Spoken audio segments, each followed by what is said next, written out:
Testing, testing. Yeah, please start the video, Ms. Harrison. Thank you.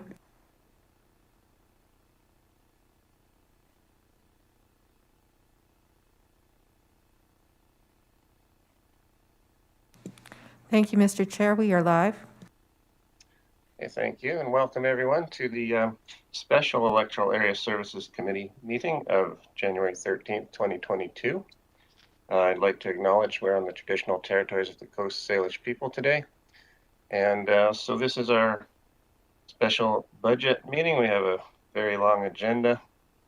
It's one of a series of budget meetings, what we're having until the end of March. It does include two public, virtual budget meetings as well in February, just to let people know. So with that, we'll turn to the first item on the agenda. Ms. Harrison. Thank you, Mr. Chair. The first item on the agenda is approval of the agenda. You, Director Nicholson.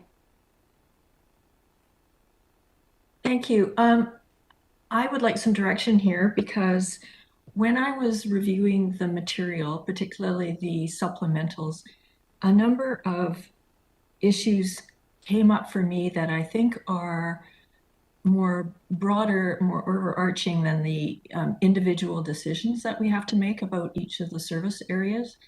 But they would have an effect on how I would like to move forward with those things. And so the three things that I have are related to stormwater, fire service, and parks. And they're basically to do with setting priorities and ensuring appropriate capacity, particularly on the fire and the fire service and the parks issues. The stormwater, I think, is another thing. So I just like direction on how to raise those during the meeting. Okay. So you're saying this is something you can't raise in the normal course of debate as those items come up?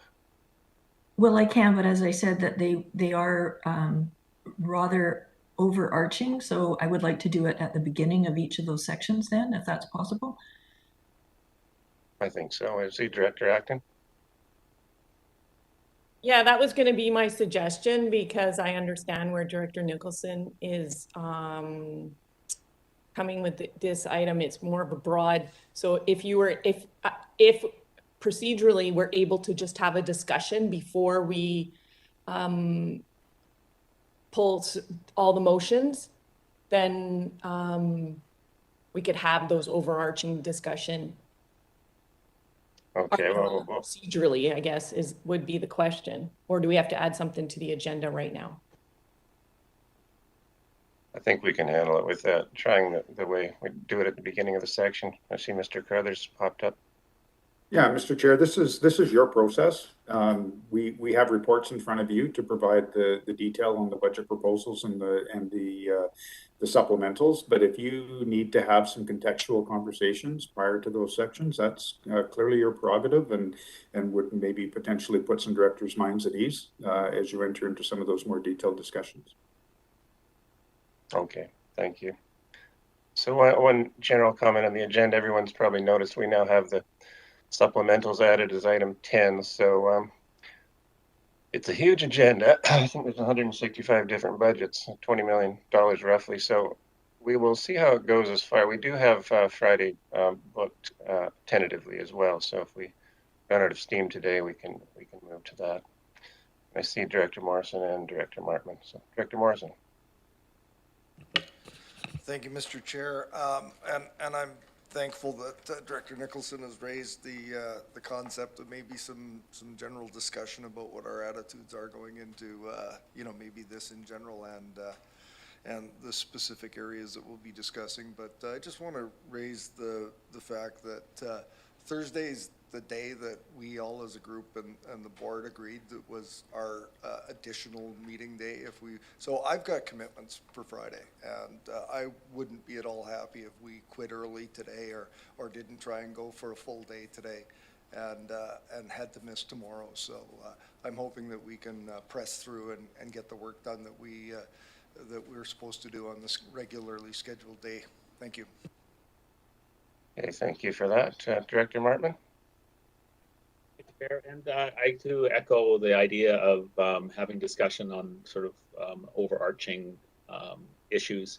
But the other piece that I would like to just voice is about having these agendas set up in a priority. And I just wanted to reconfirm if that's been the case, so that we're dealing with the higher, larger numbers, I guess, at the beginning of the meeting.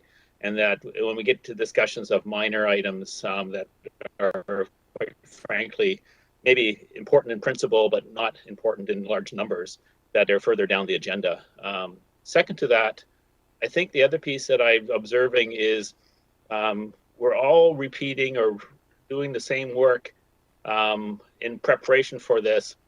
And I'm wondering going forward that if there's a appetite to have the board discuss how best to divvy up some of the work so that we work as teams, maybe use some of the older or longer in the tooth directors here to help navigate through a lot of these different budget items.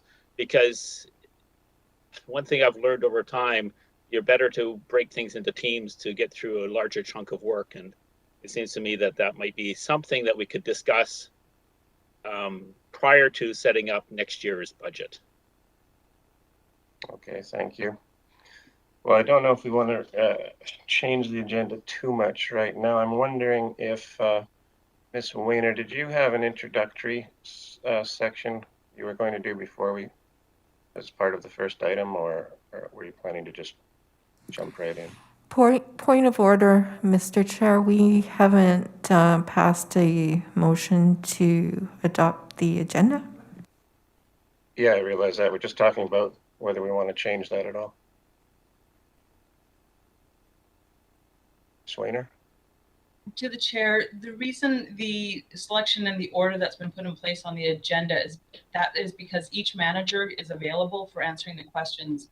And if we start putting the larger amounts, we would be jumping all over and trying to make sure that we have the managers coming in and available. This way we maximize the decision making for one certain area at one time, so you can see the whole compass and how the impact is for one division. And then that manager can go off and do work and continue on their priorities during the day. But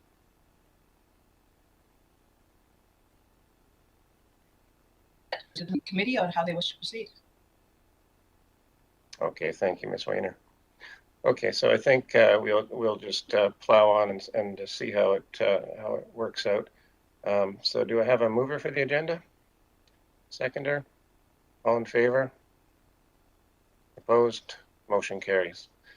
The next item, Ms. Harrison? Thank you, Mr. Chair. The next item is public input period. We have 2 applicants waiting in the lobby. The first applicant is Susan Hoffman, and I will admit her.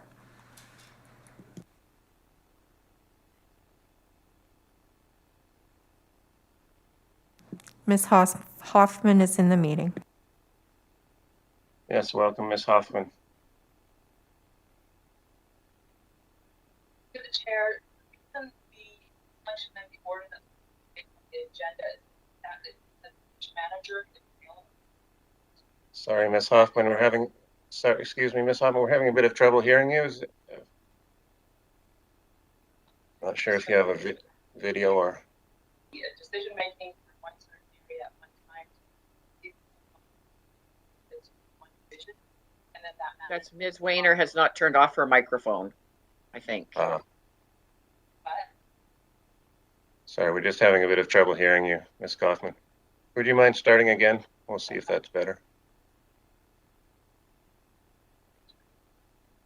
So I think we'll just plow on.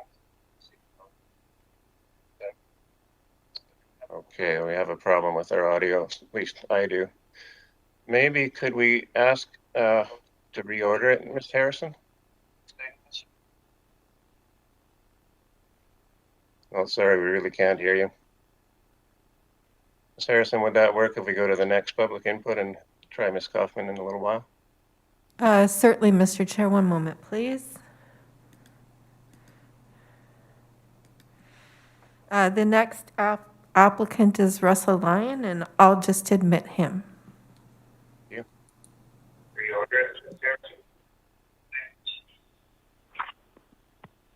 Hello, Mr. Lyon. Sorry, we can't hear you.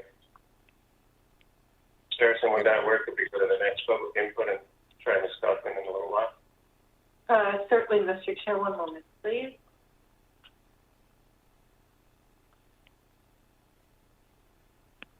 Hello? Mr. Lyon? Yes, hello?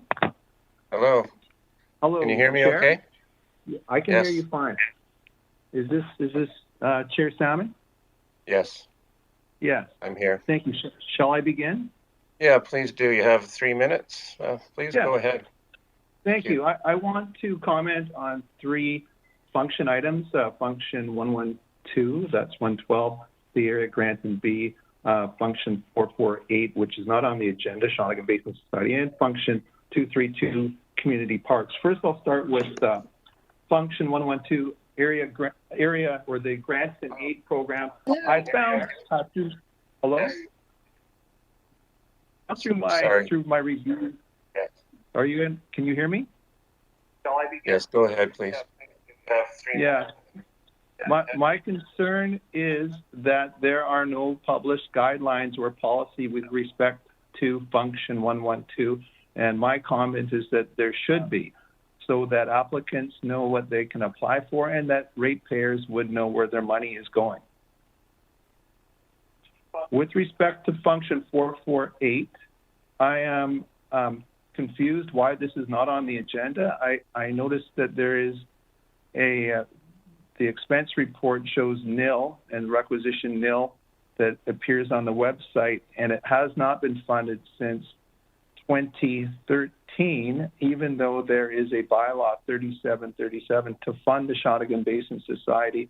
And I would hope that the directors would reconsider funding them. They have a board office in the village. They provide a tremendous service to the community. They prepared a report May 3rd, 2021, and presented to yourselves on June 2nd about the irreparable, the unavoidable impacts to the riparian proceeding on the west side of the tracks with proposed Shawnigan Village Rail Trail Phase 3. Now, with respect to, we'll segue into community parks, function 232. As some of you know, I've sent emails to you. I was concerned about the capital budget. There was a capital budget. It appeared last year for $460,000 odd, and it appears there was a capital budget in the November 18th, 2021 meeting handout of $650,000 for Phase 3 of the Shawnigan Railway Trail project, and that now appears to have vanished on the December 3rd, 2021 GL general ledger accounting of it, and I want to understand why, or if it's been moved to regional parks acquisitions, and why that might be. And the concern I have is it should not proceed, because my understanding is with all capital projects that they should not go on land that the CVRD does not own. And in this case, that the land is or do not own without an agreement of the landowner involved. And in this case, the project would be mostly... Excuse me, Mr. Chair, I've muted Mr. Lyon. His 3 minutes are up.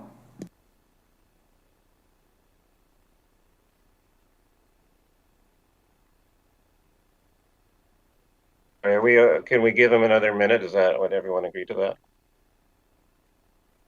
Ms. Harrison, could you put him back on and we can advise him he's almost done? Was that a majority of directors who consented to that? Yes.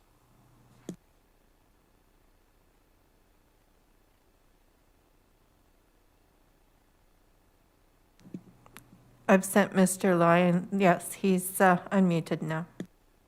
Yes, thank you. So my point was, with respect to capital projects, while the ICF has granted a license of occupation to the CVRD to construct and operate their trail on either side of the railway, the ICF is not got permission or consent from any of the property owners whose burden would be increased because of the railway rights-of-way that exists that bisect many of our properties, including myself.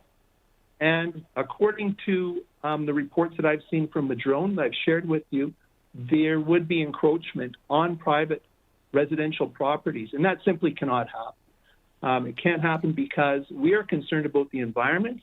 We're concerned for the reasons set out in the Shawnigan Basin Society report on the west side or the east side, stream diversion issues under the Water Sustainability Act. We will be given an opportunity or notice. We should be to make any representations we have why we would oppose this to a decision maker. Beyond that, sorry, Mr. Lyon. Mr. Lyon, excuse me, sorry. I'm going to have to cut you off. We have given you some extra time, but I do appreciate that, and I know you've sent emails that we've all received as well. So thank you very much for joining us today. Thank you. Ms. Harrison, we have, I see Ms. Kaufman's back.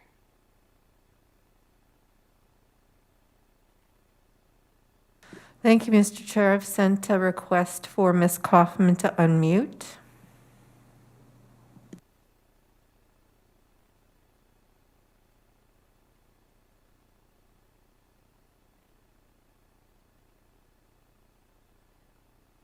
Ms. Kaufman, can you hear us?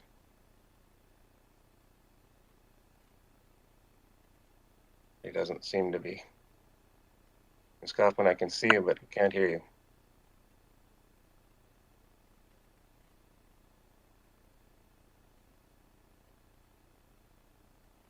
Sorry, Ms. Harrison, we seem to have a problem.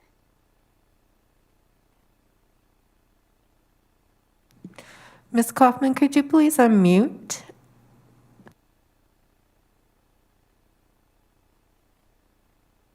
Hello, can you hear me? We can hear you now. Thank you. Thank you. Welcome. And please go ahead.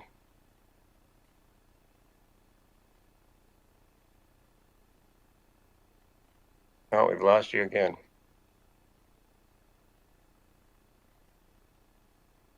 Sorry, Ms. Kaufman, could you try turning your video off? And see if that...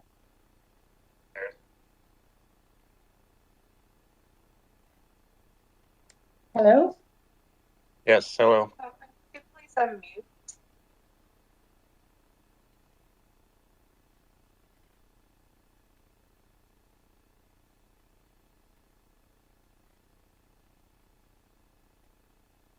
I'm sorry, Ms. Kaufman, we still can't hear you.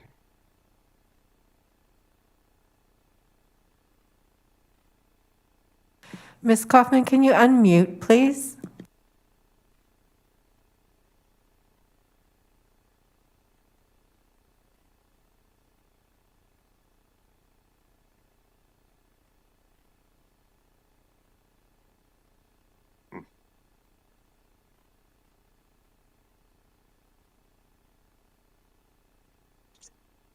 Can you hear me now?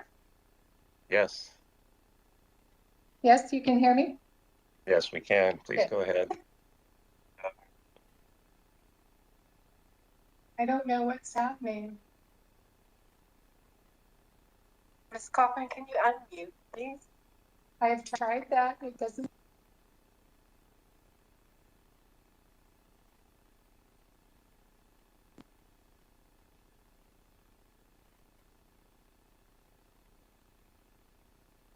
Okay, well, I think we're going to have to move on. Ms. Kaufman, sorry, we just can't make it work today. Perhaps if you could send an email to everyone. Unless anyone has other ideas. Director Nicholson, go ahead. Excuse me, Chair. I believe that Ms. Kaufman did send around, or let me just check. At least I received a copy of what she was providing. I'm not sure if she sent it to everyone, but I'll text her and ask her to make sure everyone gets it because it is worth reading. Thank you. Okay, great. I think it did go to everyone. I'm looking at it now. Good. I haven't seen it, but I will look. Okay, well, thank you. Any other public input, Ms. Harrison? All right, let's move to the next item on the agenda. Please. Thank you, Mr. Chair. The next item on the agenda is R1, and it's a report from the Finance Division regarding the 2022 draft budgets for electoral area parks and trails. Now, there are a number of recommendations before you. I don't know if you want to deal with them individually or in a group, and pull the ones you wish to talk about. Yes, the last option. I think if everyone's in agreement, I think if we do them as a group with some pulled, and I see Director Smith. Yes, I'd like to pull 437 and 456, please. Okay, can you just tell us what item numbers? Number 7 and number 13. Right. Director Nicholson. And I'd like to, no, I don't. I do this later, sorry. Okay. Any other items to be pulled? Okay, so we just have items 7 and 13. So could I have a mover for the rest of the items? I hope that Director Yanni Donardo seconded. Any discussion? I see, is that Director Morrison? Yeah, thank you, Mr. Chair. Through you to, I'm hoping we have park staff here. I know we have finance staff. I had some prior discussion with Mr. Dias in regards to a project that will be discussed a little bit later, but I just wanted to ensure that the requisition component had changed and that it would be Community Works funds. I believe the figure was $17,000 or $18,000, so I don't want to approve 236 until I know that that part of requisition has come out. Okay, and I see Mr. Farquhar. Good afternoon, Mr. Chair. Through Director Morrison, yes, this was specific to the capital project, and that adjustment has been made, and you'll see that in the supplementals a little later in the agenda. Thank you. Great, thank you. Thank you. So I have Director Acton and then Nicholson. Sorry, I'll be brief, and I know it's going to be a long day. I just want to say of all the budgets, the parks budgets are ones that were, I commend them. They did a really great job with our commission, and I suspect your everyone else's. And you know, it's a budget that we're really involved in, so I really appreciate that. And with confidence, I can accept any of the parks budgets that we will see today, and that we're a lucky one this year. Our budget actually went down. Okay, thank you. Dr. Nicholson. Yeah, I'd echo Director Acton's comments there, but it does raise for me a question about the Bright Angel Park and South Cowichan Parks Commission. Did they review the budgets for those two things? Sure. Can anyone answer that one? Mr. Chair, through to Director Nicholson, no, we haven't had an opportunity to meet with the South Cowichan Parks Commission for the past couple of years with respect to these budgets. They haven't been meeting at all, and as you'll note in the budgets are fairly static with respect to nominal increase for Bright Angel and no change to the South Cowichan Parks budget between 2021 and 2022 as proposed. Okay, thank you. Dr. Nicholson? Well, I think that's something that we should come back to at a later date. I really value the community's input, and I think it's important that we, the commission happen, I think. Okay, thank you. Any other comments before I call the question? No? Okay, so this is for all the items except numbers 7 and 13. All in favor? Opposed? Motion carries. Good, so now we go to item number 7. Director Smith. Thank you.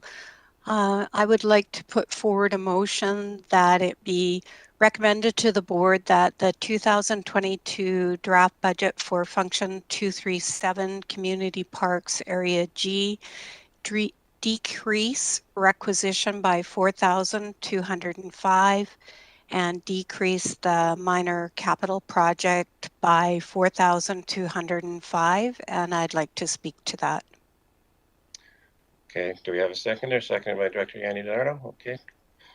Dr. Smith? We are still in COVID. We still have people that in our communities that are struggling. And the 3% increase I know was passed earlier for all budgets, but I think it's really important that there is other areas that we will be increasing, and we need to reflect on some of our local budgets that we have a say in, that the community the 3% may be valuable someplace else for an increase.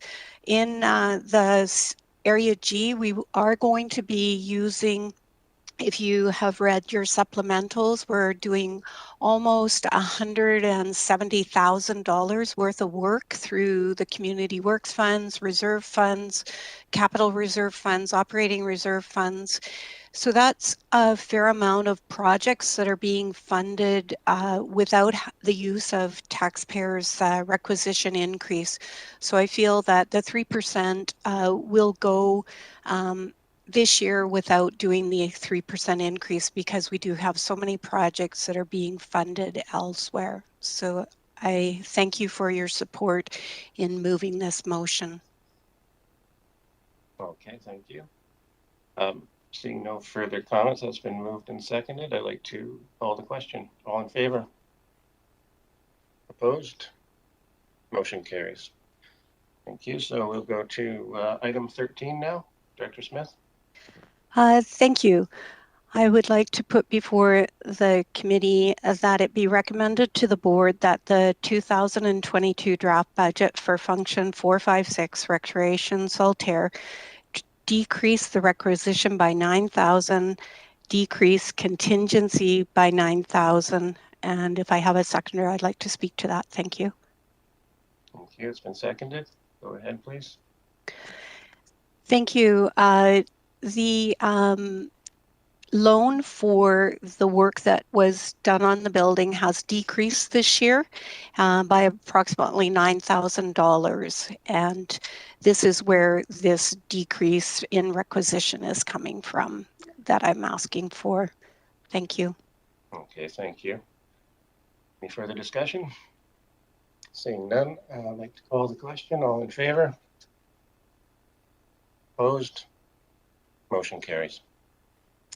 Okay, thank you. I think we are done with that item, so we'll move to the next item. Please, Ms. Harrison. Thank you, Mr. Chair. The next item is R2, report from the Finance Division regarding the 2022 draft budgets for electoral areas. And there are 15 recommendations before you. I assume that we want to follow the same process and pull the ones that the committee wishes to speak to. Yes, please. So, Director Yanni DiNardo. Thank you, Mr. Chair. I'd like to pull 114, which is number 5, Area D Grant and Aid, please. Okay. Anyone else? No. Okay, Director Martman.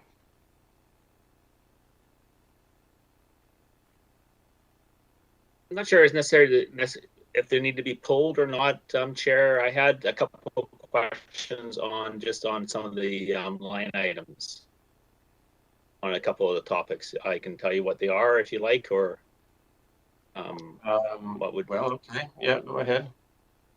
Oops, here. So it's item. Sorry, you got me there? Can you hear me? You're back. Yeah, thank you. So item 12, item 13, item 14.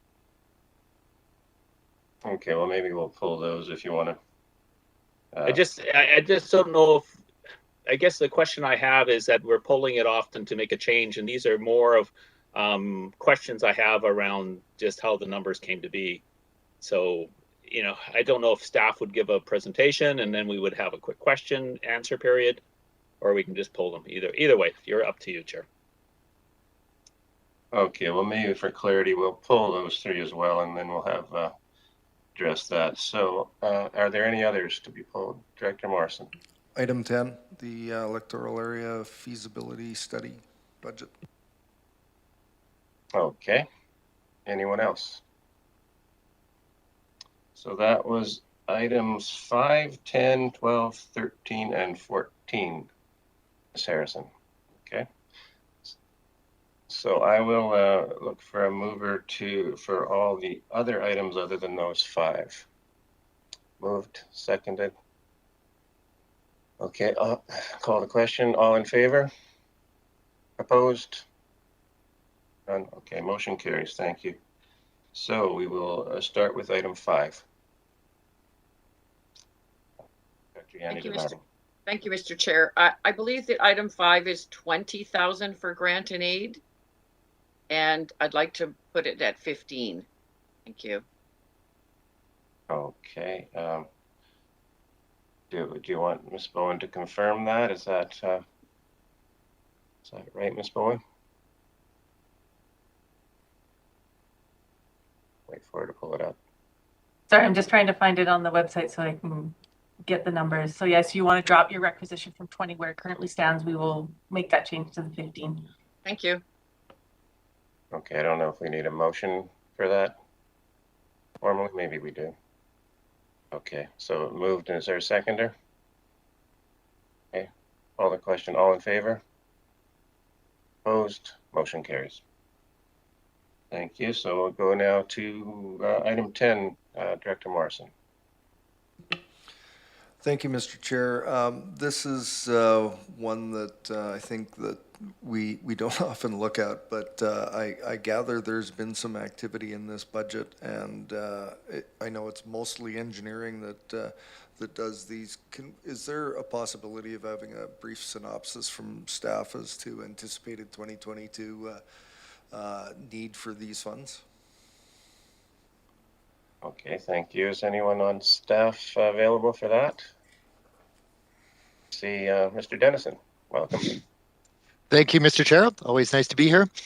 Well, we largely, it's a little bit hard to predict what's going to come up. And there has been some different requests that have come our way from utilities, and there may be more. I mean, we don't know for sure, but it's a pretty, I mean, I would say that it's a pretty handy resource to have.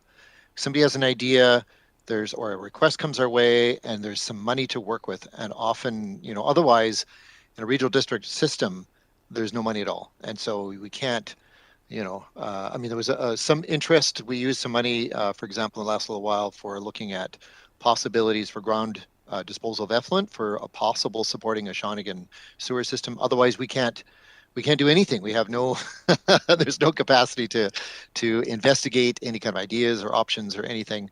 There's been some talk about drainage. If we wanted to do any kind of preliminary work on that, we have some, you know, capacity for that, or whatever might come up. And it's very hard to predict what it might be, but I can say that things come up all the time, and there's ideas, and they need at least some kind of seed money to do a bit of work with so we can get it rolling. So I have information. Otherwise, you can't make any decisions. Follow up, Director Morrison. Yeah, thank you. And that's my understanding. And I know that we're in an environment, I don't know about the rest of my colleagues around the table, but the assessment is basically put me behind the 8 ball, and I'm looking for reductions in every possibility and opportunity that we have. But I think this might be one of those that I'm not prepared to cut back on. And so maybe 2 parts to my follow-up is, do you expect any, and this is Mr. Dennison or perhaps the finance, is there any expected payback from a feasibility study that's been done that will ultimately result in a function or the cost being paid back by a function that's received it? And secondly, if we were to look at this amount or a little bit more, is that going to cover our needs? I know that it's hard to gaze into a crystal ball and know exactly what it is, but I think I'm looking at a total overall budget of is it 55,000, and I don't know how much we've expended in the last year, but this is kind of one of those important ones to have because we don't have any other place to go to source funds. Mr. Chairman, would you like me to take a stab at that? We spent some money on a couple of things that I think one might be quite probable. Another one's pretty speculative. So that, like I used the example of the Shawnigan sewer one. Hard to know whether that. I certainly would say that it's not very likely at all there'll be any recovery of funds in 2022. It's a possibility for down the road, but not at this point. So we couldn't rely on that. And you always never know when you take over a utility. We need consent of the public, the customers that are going to be part of that system, and that's unpredictable as well. And we're usually successful, but not always. So I would say there's nothing that we would have in place that would be, have any kind of certainty of recovery in 2022. Okay. All right, Director Smith. Thank you. Through to staff, Mr. Dennison, one of the things that every time we do one of these studies becomes staff capacity. I know that the engineering department is definitely working 200 to 900%, and we definitely appreciate all the work. I know that Saltaire has some items on the go that, but we all, when you look around the table, almost every electoral area has multi-million-dollar projects on the go, and that has definitely increased your workload. And every time a feasibility study is done, that cuts into a lot of the projects that are on the go for staff, and it's an expectation that it'll just be shouldered. So I do have a bit of concerns when we do take over looking at some of these projects and the staff's capacity. And you know, it's easy to look at this amount of money and say, oh, it's great. But then there's another flip side of the capacity of staff on the other flip side. And can we really fund that capacity there for these? And I had another question also while I'm asking is, I can't remember when the moratorium was raised on looking at I remember us putting the moratorium on taking over systems or looking at considering taking over. And I can't remember the date or time when we opened it back up for looking at systems. Can you please remind me? Thank you. Thank you, Mr. Chairman. So the date for we had a request from the Shell Beach community to take over the water system, and we brought that forward to the committee, and I think that was about a year ago, give or take, that the committee voted to lift the moratorium and rely on the policy that we developed, the takeover policy. In that policy, we only have a maximum of 2 new utilities that we might consider in any given year.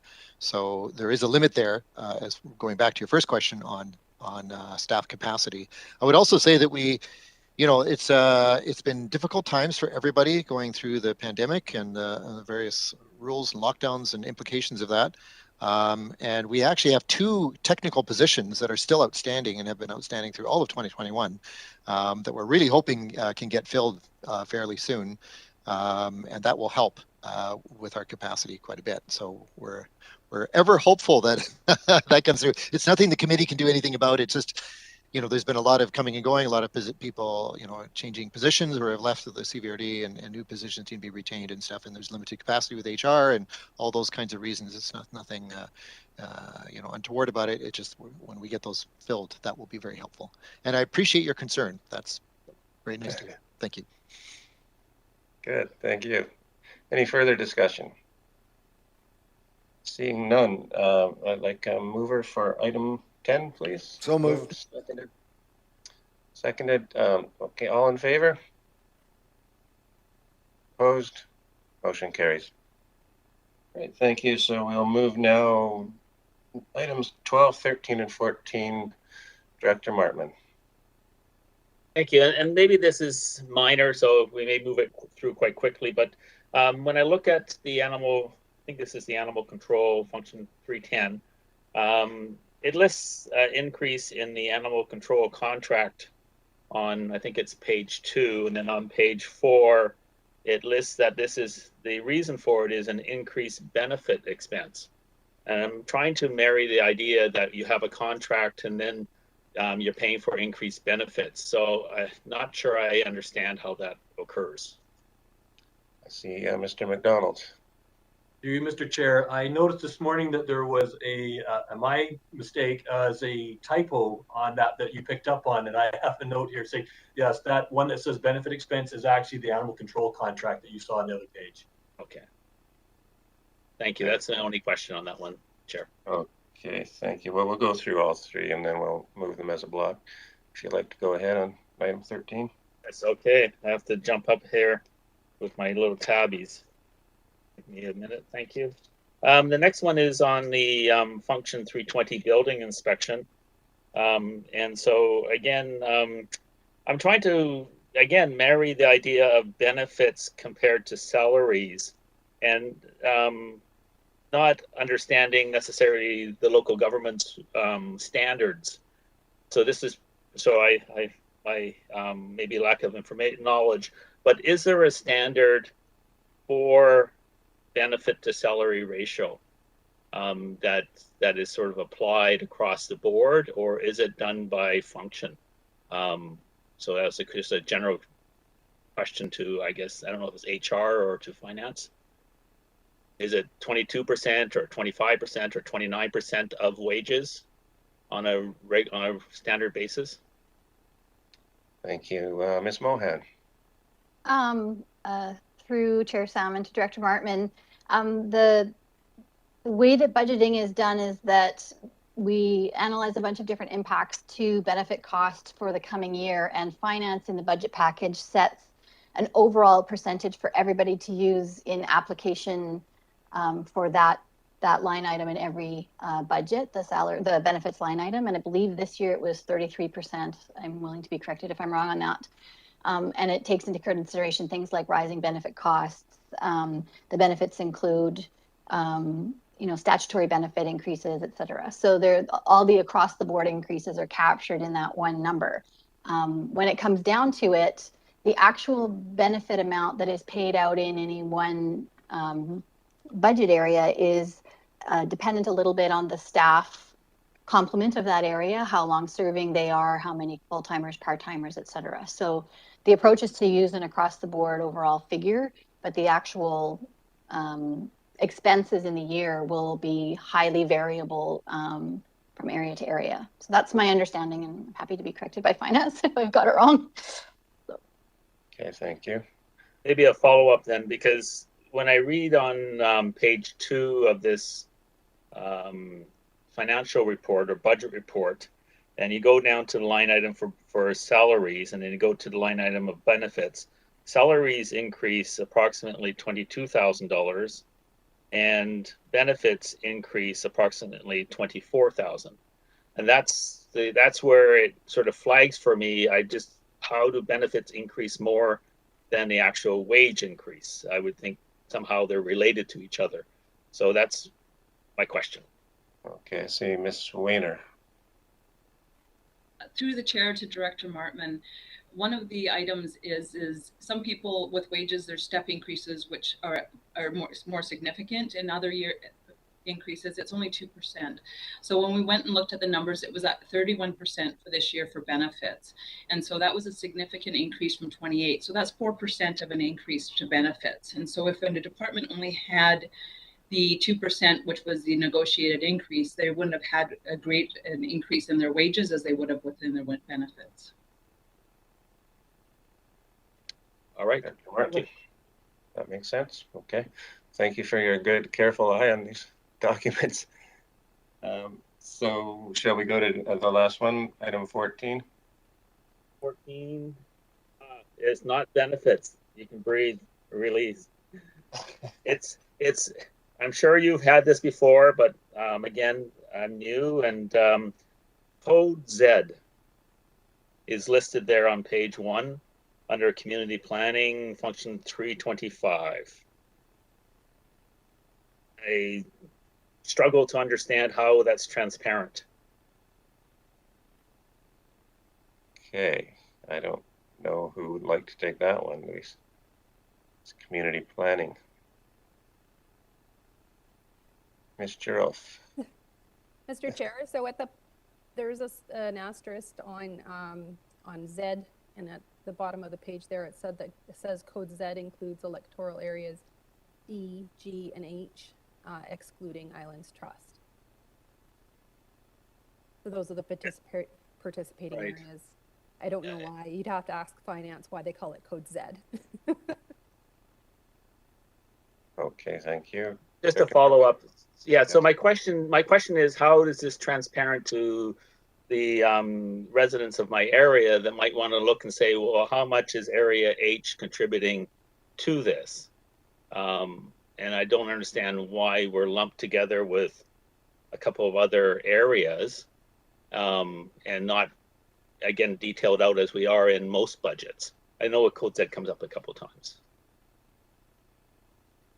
So further to the point earlier, I think the areas D, G, and H would be the areas that would have lands within, which would intersect with Islands Trust, but I would need to defer to finance as to why they are actually combined. Okay, thank you. Maybe finance? Ms. Weiner? Through the chair to Director Martman, code Z is used by BC Assessment, and it makes it a little bit confusing. That's for when it's encompassing areas that are not just a whole area in that area. So if it wasn't all of area I, say it was a portion of area I and a portion in area F, they would come up with a code and call it code Z. And so it splits between the areas, and it's just a select group of assessments. I would have to do a little bit more digging into exactly what the area is for code Z, but that's what it is. It's when it's kind of in amongst various boundaries. Thank you. And is it, sorry, I follow up one more time. And so is there a reason why it's on this particular budget and not on all the budgets? Each, through the chair to Director Martman, each budget has its own assessment that depends on how the establishing bylaw was established. If it was included on the establishing bylaw, it sets the boundaries in all of the areas that need to be included. So while it's on this one, it may not have been in other establishing bylaws, depending on who benefits from the service. If they don't benefit from the service, they won't be included. So it's one of those, if you participate in the service, you have to pay for the service. Thank you. I guess I still believe that transparency is important around budget process, and if there's any way to in the future to lay out, areas that contribution is important rather than being lumped together. Thank you. Okay, thank you. I see Ms. Weiner nodding, so perhaps you can work with her a bit more later about that one. Director Smith. Yes, thank you. I thank Director Martman for bringing that forward. I know that I brought it forward in the past as it just seems awkward having an area where we're doing a lot of work in community planning, and here we are not even able to tell our communities how much their budget is, that their taxation is for it. It seems a little bit slippery slope when we are doing so much work at this time. I know that Ms. Weiner has indicated that it's a BC assessment, but maybe we need to somehow address BC assessment and find out a way that we can actually change this code Z to reflect our communities. Thank you. Thank you. Any further discussion on item number 14? Seeing none, so I'll need a mover for items 12, 13, and 14. Move, seconded. Great. Okay, I'll call the question. All in favor? Opposed? Motion carries. Thank you. So that's 2 down. 10:20. Does anyone need a break, or Director Nicholson? I'll ask the committee's indulgence. Susan Kaufman seems to think she's corrected her sound, and we're moving into the fire protection section. And I was wondering if we could take a break and maybe she could join us and provide her comment, because that's what it's about. Thank you. Yeah, okay. I think we were getting close to a break anyway, so why don't we take a 10-minute break, and we'll hear from Ms. Kaufman as soon as we get back. Okay, thank you.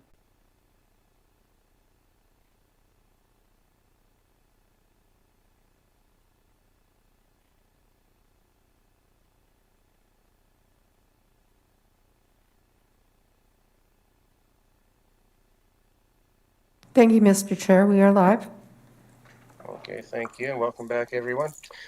So we just need we want to reopen public input period. At least I would propose that, as we had difficulties before with getting Ms. Kaufman on the line.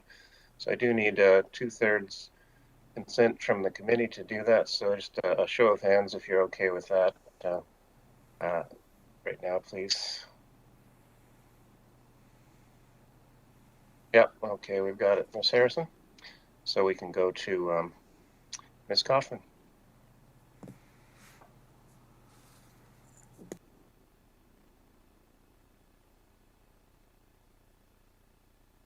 Ms. Kaufman, could you unmute yourself and begin, please?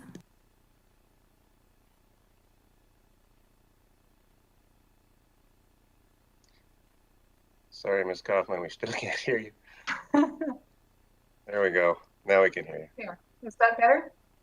Yes, welcome and thank you. And as you know, you have 3 minutes. Okay, thank you. Mr. Chair, I would like to,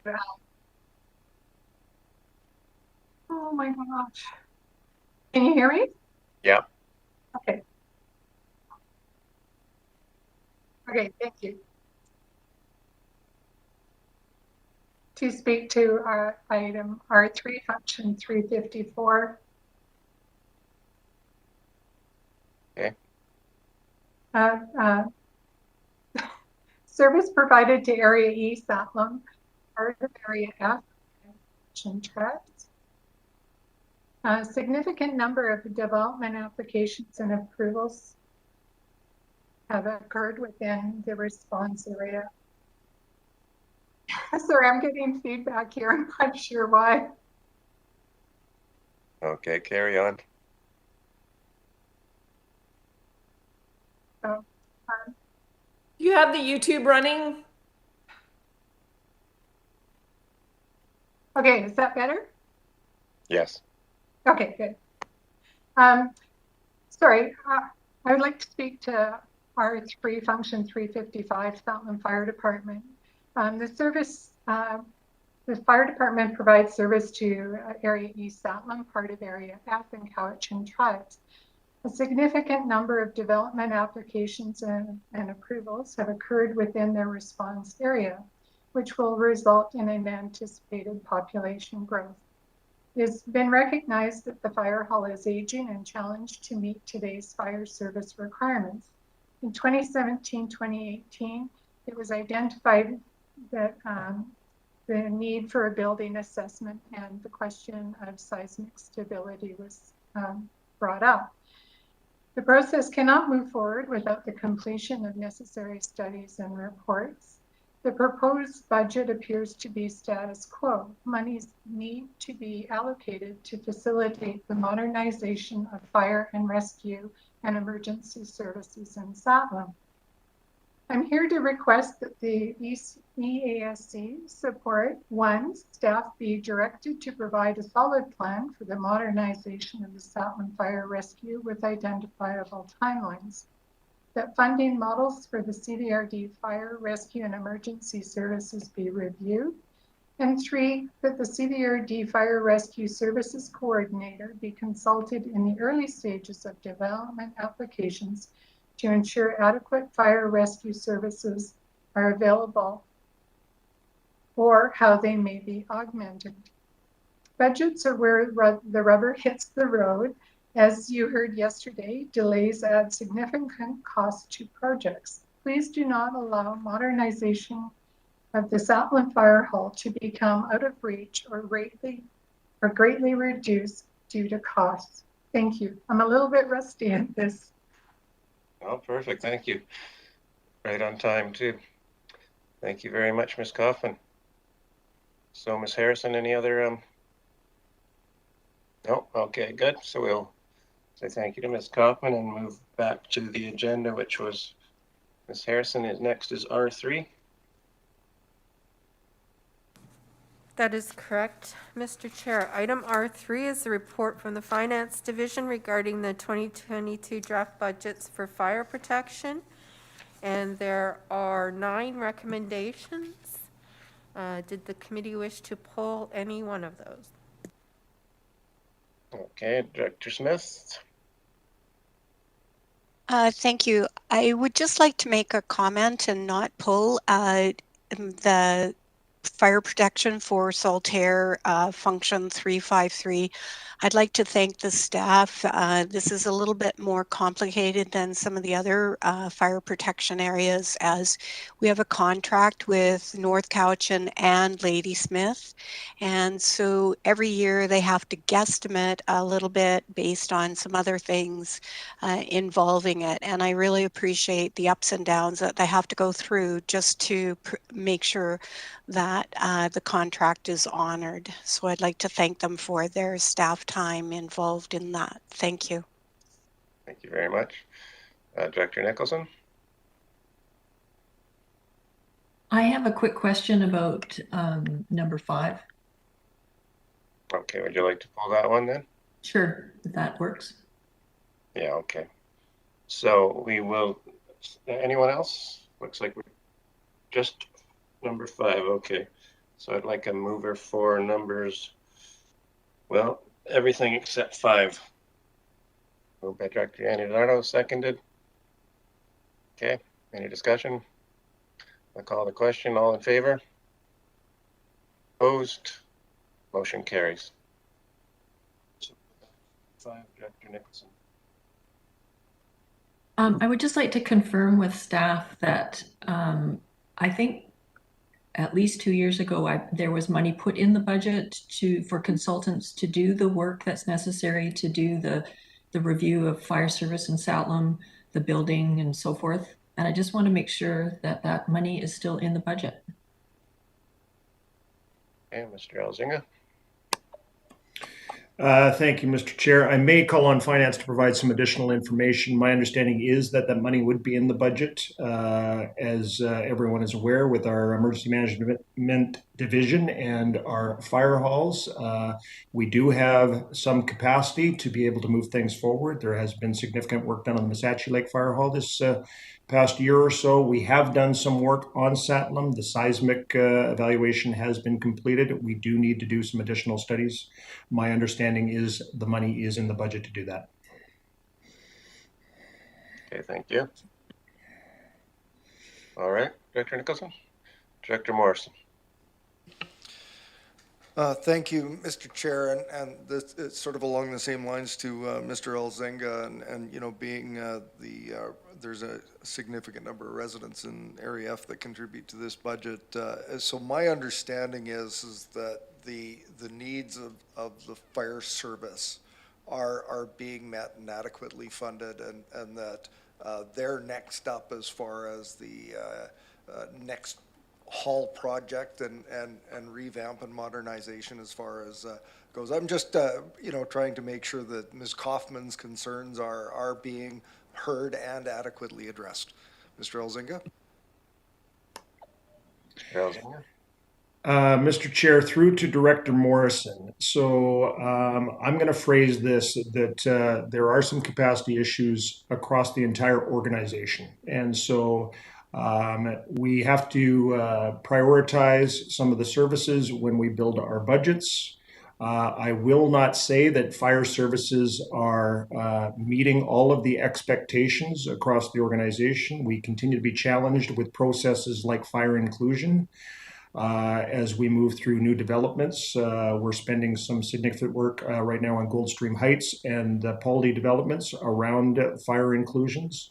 So capacity is challenged. I would say that in terms of priorities, we are meeting the basic level of expectations. Follow up? Yeah, thank you for that, and understood. And I guess my question then really boils down to, are we adequately resourcing our departments? I think we are, but I'd like to hear from you, Mr. Elzinga. Mr. Elzinga? If I can, Mr. Chair, through to Director Morrison.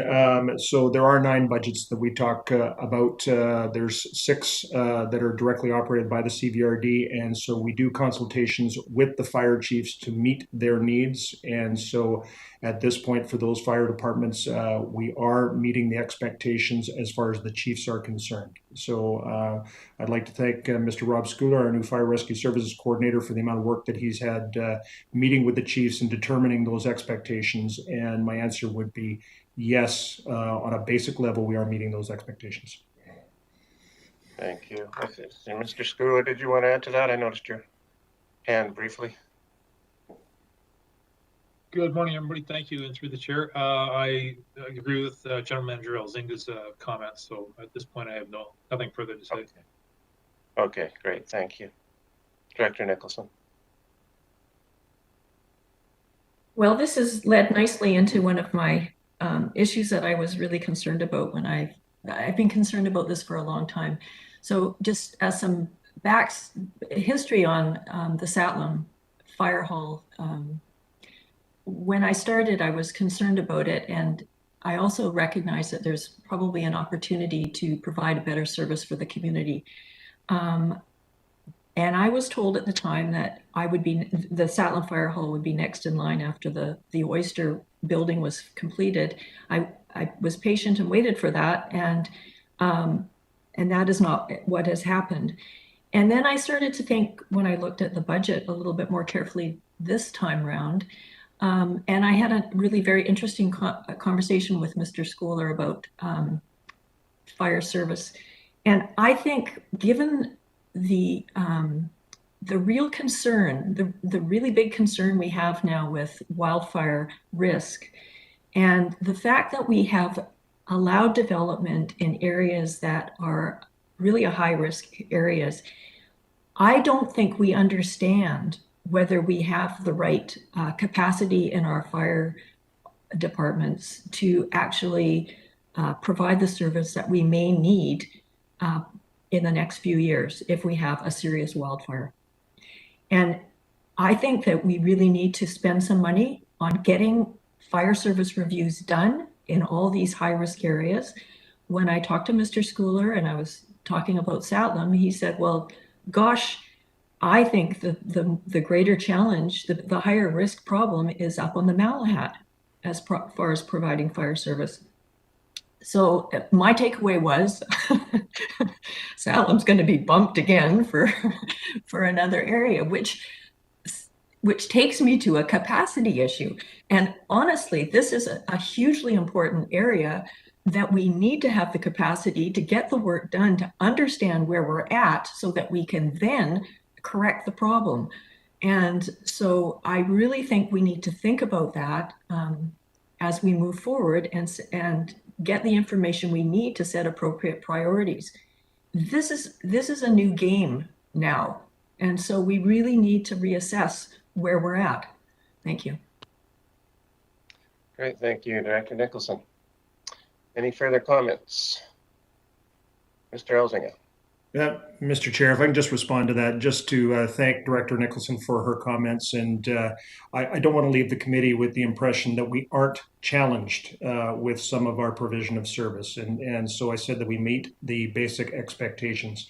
Yes, we are continually challenged by events that are coming forward. I would like to remind the committee that the Function 205 budget that, to my understanding, will be discussed on January the 27th, will include a substantial supplemental item, which has basically already been approved by the board, not the budget, but the actual concept, for the expansion of emergency management, which would include a hazard risk vulnerability analysis on a number of different issues across the region, not just wildfire.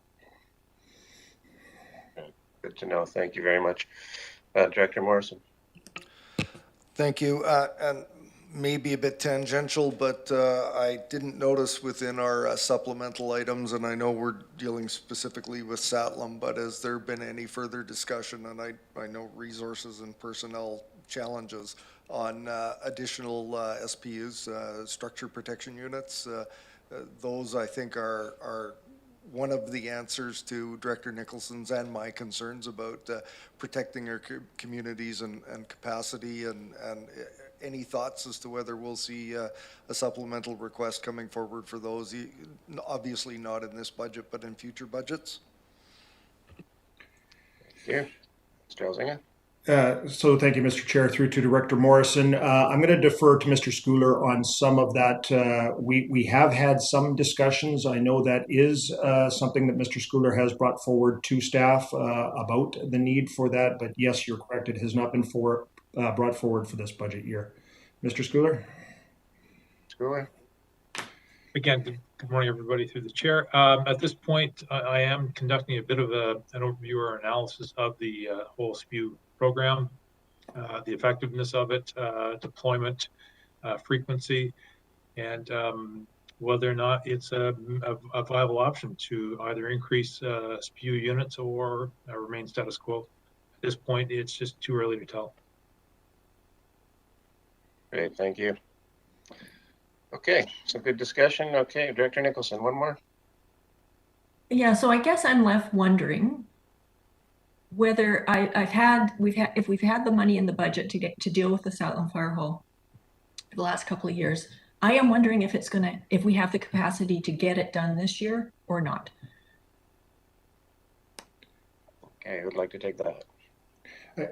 Mr. Chair, I think I'm going to defer to Mr. Schooler to give some insight into his work plan. Obviously, the Missachi Lake renovation is rolled over to 2022, and he's going to be significantly involved in that.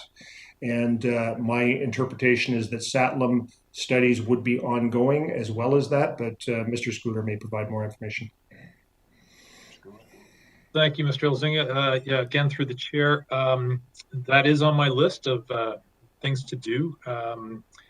As Mr. Elzinga mentioned, the whole Malahat situation, Goldstream Heights, is a concern for me. The Satlam Fire Hall, as I had a conversation with Director Nicholson about this, I understand there's been some work done in the past, seismic reviews and risk assessments for the hall itself.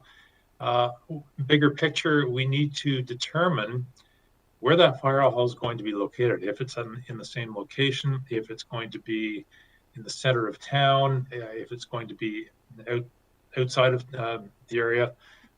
Noise concerns with apparatus being operated, smoke being generated, that sort of thing in context or in proximity to residential areas.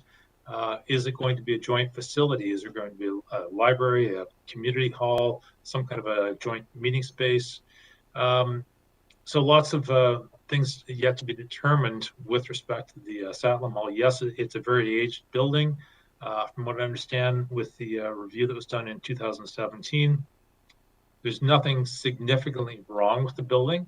It's just that the building is not appropriate for its use at this point. And so lots of moving parts. Mr. Elzinga mentioned fire service review studies across the region. Let's line up several areas where this needs to be done and take them piecemeal. Or do we do an entire regional wide benchmark survey of fire services? Lots of things to consider. Great, thank you. It sounds like we'll be having further discussion of that at a later date. So for now, I need a mover for item 5. Director Nicholson. Seconder? Seconded. All in favor?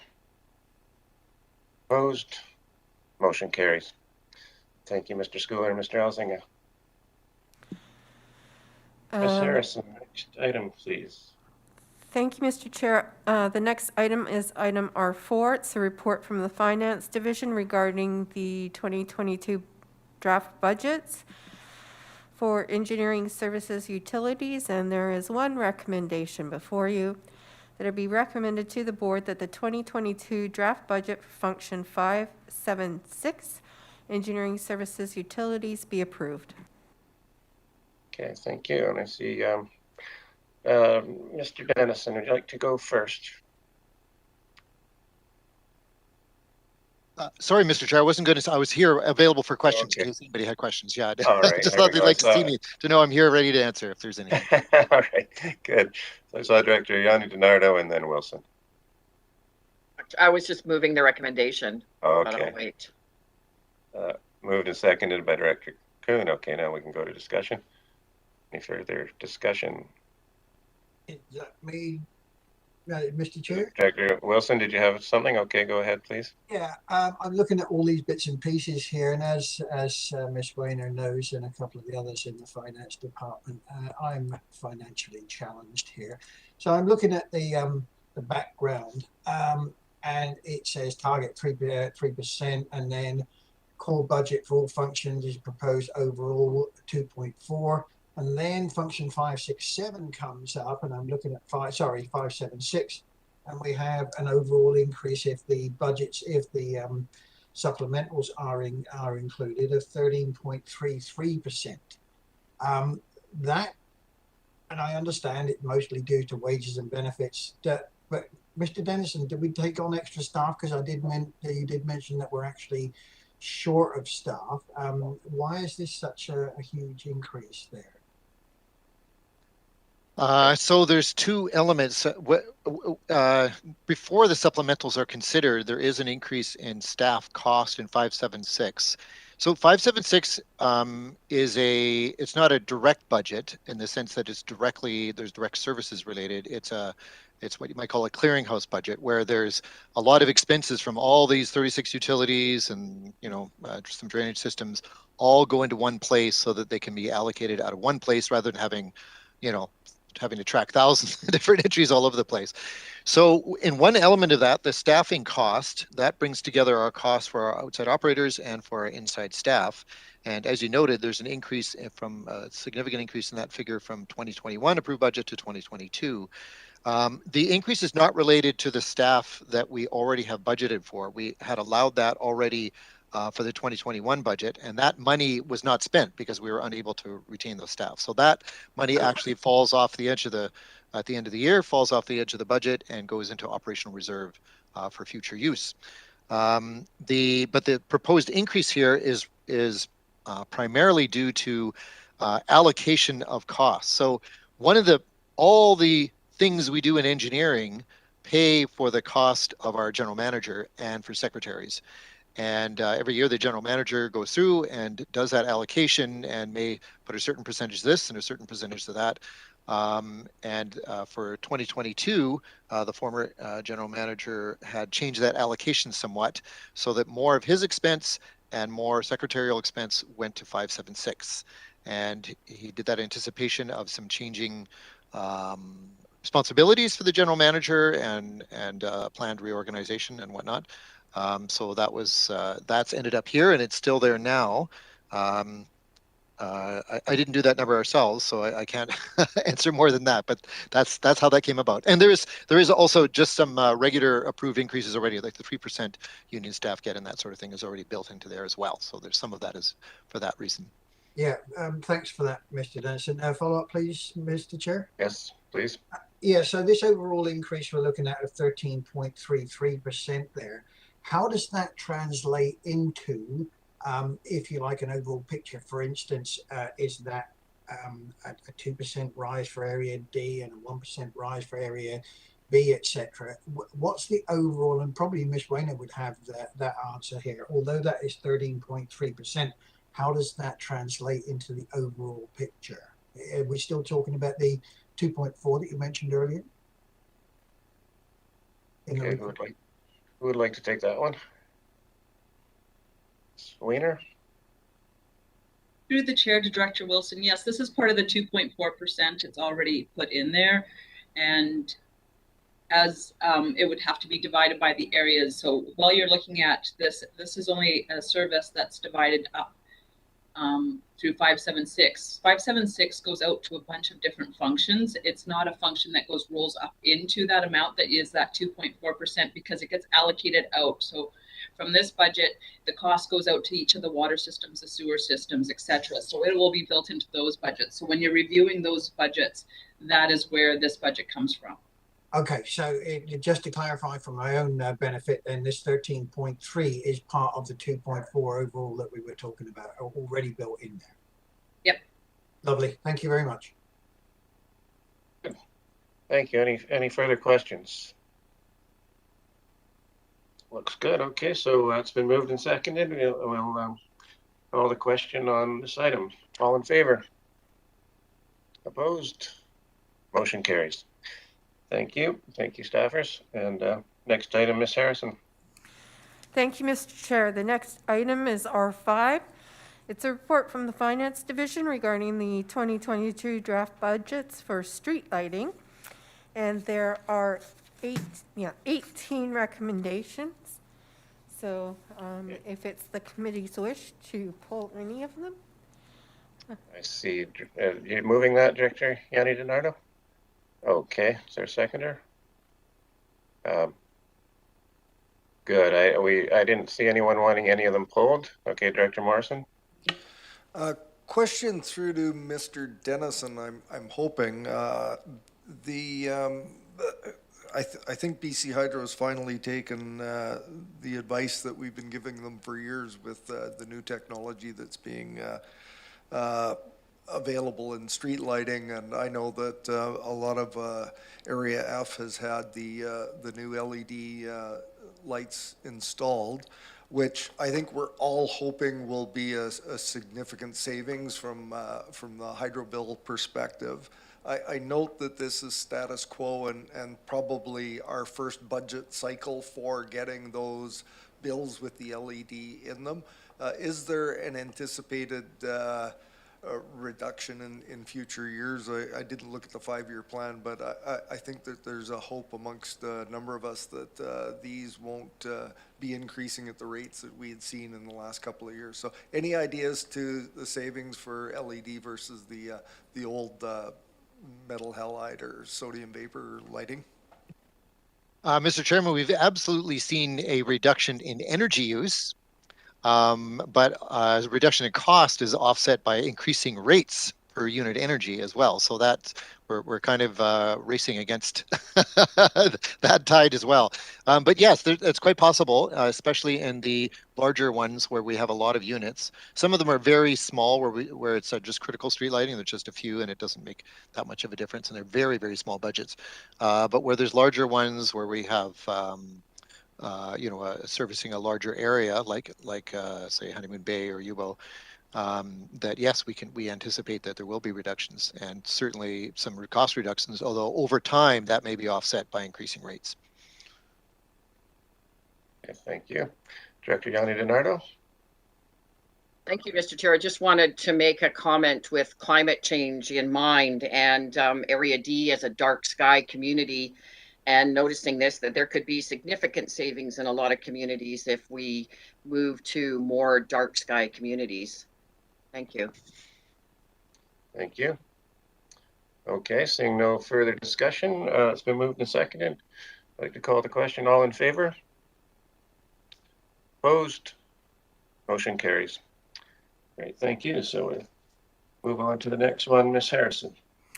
Thank you, Mr. Chair. The next item is R6, a report from the Finance Division regarding the 2022 draft budgets for drainage, and there are 9 recommendations before you.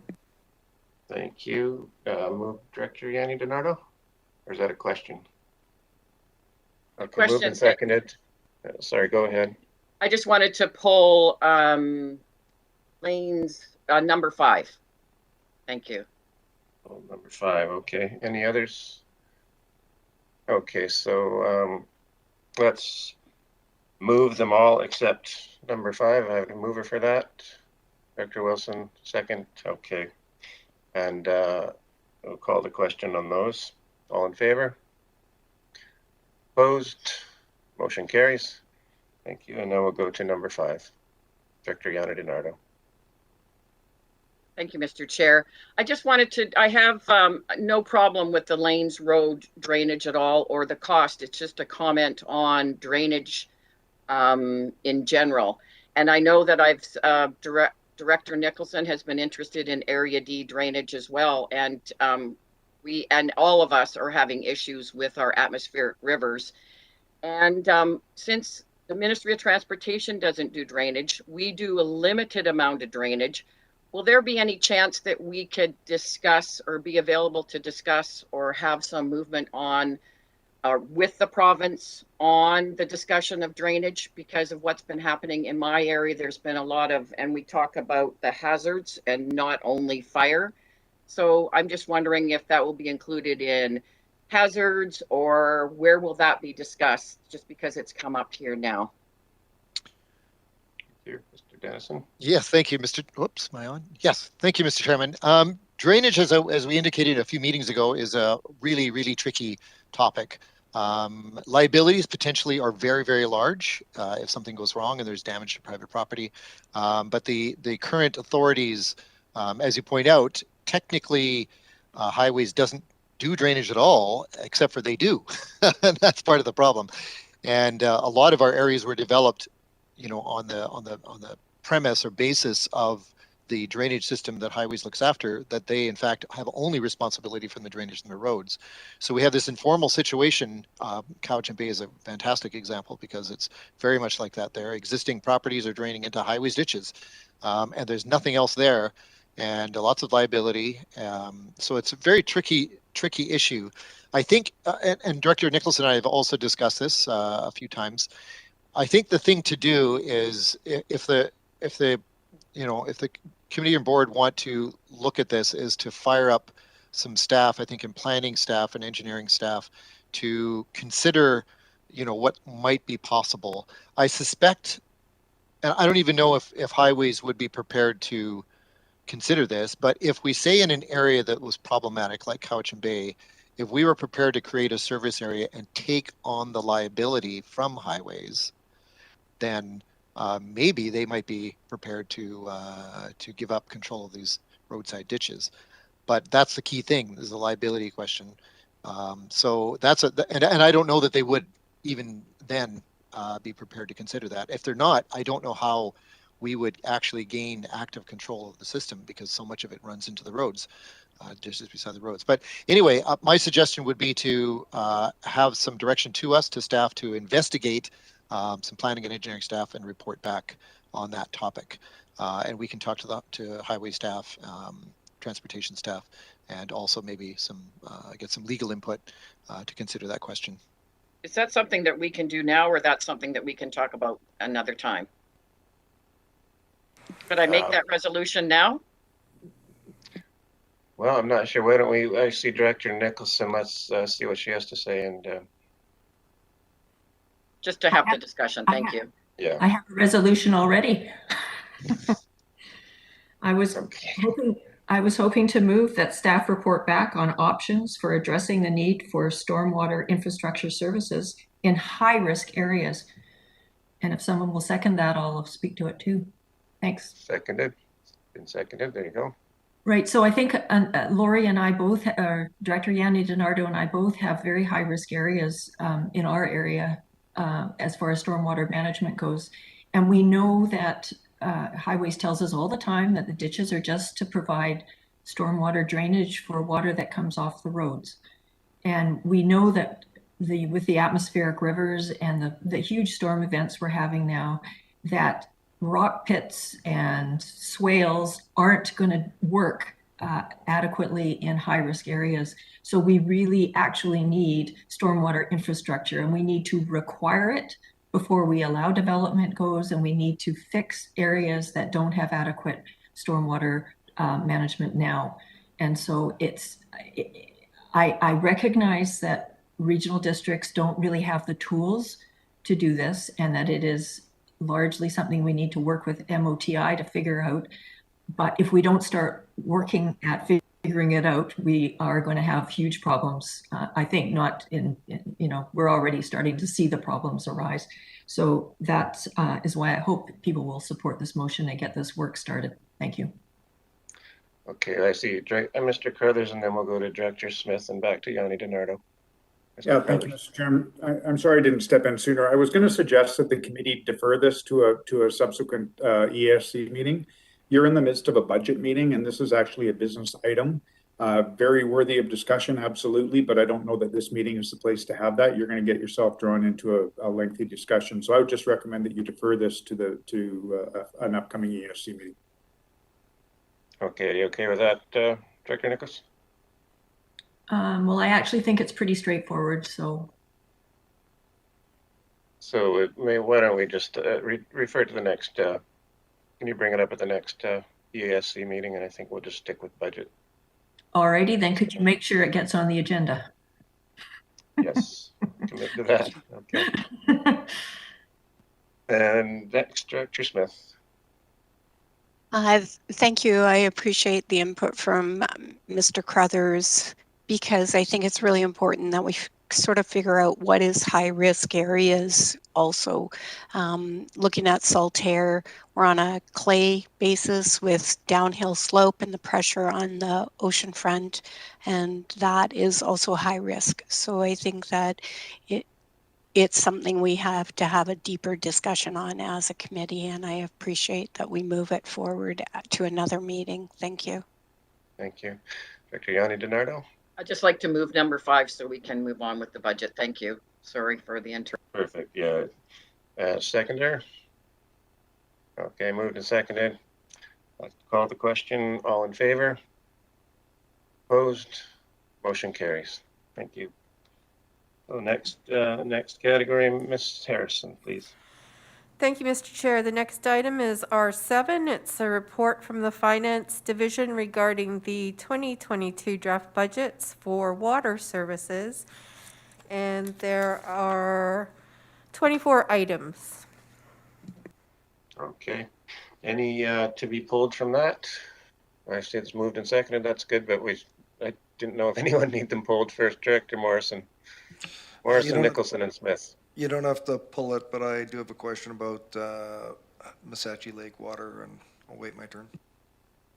Okay, so this is just if we wanted any pulled. So if any, Director Wilson, did you want one pulled? No, sorry, Mr. Chair, I have a question, that's all. Okay, so we'll just go to the discussion of the whole list. And Director Smith? Can you please pull 640 Saltaire Water System? Thank you. It's number 15. Thanks. Just for questioning. Okay. Any others to be pulled?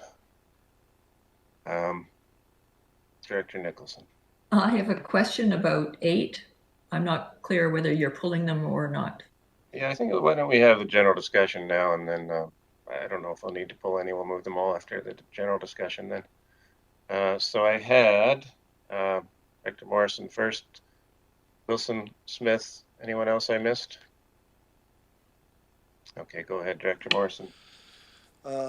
Thank you. This is just more of a question around update on the capital at Missachi, which is 620. So it may actually be a bit of a two-parter. There is a slight increase in the budget, and it looks like it's attributed to allocations, and we could spend all day arguing about allocations, but if that's the case, then Mr. Dennison could perhaps just confirm that. But while we have Mr. Etherington with us, could you give me an update as to the reservoir replacement project and whether or not you're comfortable in the whether or not you've got the adequate resources in a time when we're seeing nothing but increased costs? I know that you've started the work on the project, but are we anticipated to be able to complete with the resources that are allocated in this budget? Yeah, through Director Morrison. We unfortunately, if the timing was right, we would have saved a lot of money and had adequate funds if the logging of the bank and the area behind the reservoir happened when we wanted it to a year ago. Unfortunately, the cost of steel reservoirs has gone up again. We definitely had adequate funds, but I asked a supplier to get back to me with another quotation for the tank size, and it might be tight, but due to the issues with Mosaic and the logging that didn't take place because of a union issue, we might be a bit behind the 8 ball, to be quite honest. Morrison? Okay. Well, I guess my follow-up would be, and this is probably more towards Ms. Bowen, are we in a position where the very meager Community Works Funds gas tax, are we in a position where that could be topped up for this project? Like, I don't want to see any further delay. Are we in a position where any cost overruns can be addressed through the remaining meager Community Works funds that RAF has? Okay, who'd like to take that? Through the chair to Director Morrison. I'd have to, on the next break, take a look to see where the Community Works Fund balance and stuff is sitting at, as we're still finishing the year end and getting all the invoices and trying to figure out all that. There's a couple more things that we still have to look into before giving a direct answer on that. Okay, thank you. So next I have Director Wilson. Yeah, thank you, Mr. Chair. I'm just looking at, first of all, one very quick question for my own clarification. This function, or this particular part, is fully funded by user fees and parcel tax. That's correct, Mr. Dennison? It says so in the report, but I just want to make absolutely sure there's no effect on requisition here. Sorry, for which service was that? This is for the one that we're discussing right now, which is hang on a second, your staff report, 2022 water services. Yeah, so all the water utilities, all of our utilities are funded by user fees and parcel tax, sometimes user fee only in a few circumstances for various reasons, but it's one of the two. The only exception to that is, when we manage to get some gas tax funding or an infrastructure grant or something of that nature that comes in from otherwise. But otherwise, yes, that's correct. It's all, there's no requisition impact. Brilliant. Okay, thank you very much. And I've just seen the answer to my other question somewhere else, so thanks very much for that. Thank you. So Director Smith? Thank you. Through the chair to staff, I know that Mr. Dennison will most likely be able to answer all my questions. I was wondering, and this could have been maybe something that should have been in supplemental, but I do know that under the Community Works Fund 3.0, the Area G allocation, that in discussions recently when I was going through my Area G, 150,000 was allocated for the distribution system.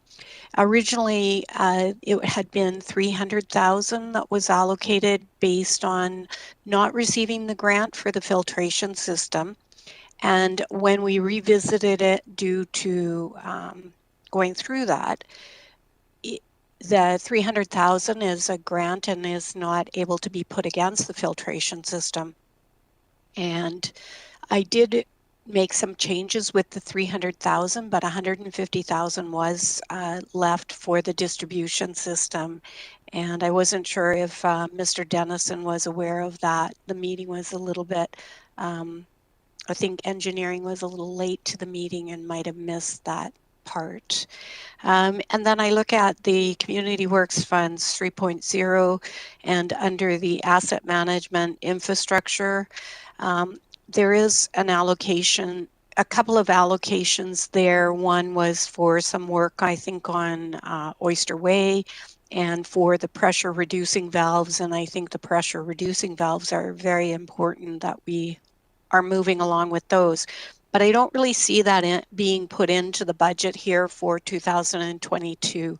I know we have a lot of work. And now that this budget may have been created prior to the Island Health, authorizing that work permits would be forthcoming for the distribution system. So this budget might be better to just pull it for a deeper discussion with Mr. Dennison to see if we can move some of those, because we've had Island Health we've had issues with the work permits for moving along in our distribution system. We haven't been able to do it for a few years. So this is an opportunity in possibly 2022 to really put together bigger projects that would have a better outcome for getting back into the distribution system, because in the last couple of years we've had a significant amount of breaks that have been costing. So okay, thank you. All those questions there, it's just pretty much to do with the allocation of those community works funds and getting them into the budget to move along on some of those projects. Mr. Chairman, yes, we have. So in our supplemental for 640, we have quite a bit of funds in there, land sales and parcel tax and operation reserves and whatnot, all being put forward. And we have the funding for the ongoing, now that we have approval again from Island Health to proceed, we are putting forward monies in there for doing the works on the distribution system. So those funds are in there, and quite a bit of it. But I'm not sure whether the 150,000 gas tax is in there, and I don't see it here. If Louise is on, she might know that answer, whether we've included that anywhere. I don't see it's not in the budget, and it doesn't seem to be in the supplemental. She might know. Oh, there's Louise. Hello. I don't see it in the supplemental either. We went through with the finance department tidying it up so it was clearer, but I'd have to refer to finance to see if we actually did, and possibly we could amend the supplemental to include that 150,000. I wasn't aware of it. Okay. Okay. Director Smith? Just a follow up. Also, the Community Works Funds Asset Management Infrastructure funds that were allocated for Area G Saltaire Water System. I'm just wondering if there's the possibility of those being moved into the 2022 budget. Mr. Dennison? Absolutely, yes. If they're allocated and we have approval for that, then we could move it in for 2022. And maybe the finance department can just confirm that these can be moved into the budget for the under supplemental. There is some constraints. I know they'll have to address that, but I know sometimes there's constraints as to there's only so much gas tax can be moved out every year from the program.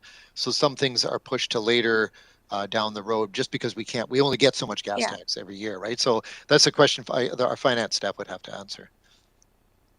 Okay, so someone in finance want to bring this back? Can budget 640 be brought back under the supplementals, and maybe we'll have a break in between or something, and that's an opportunity for finance to have a quick look at that?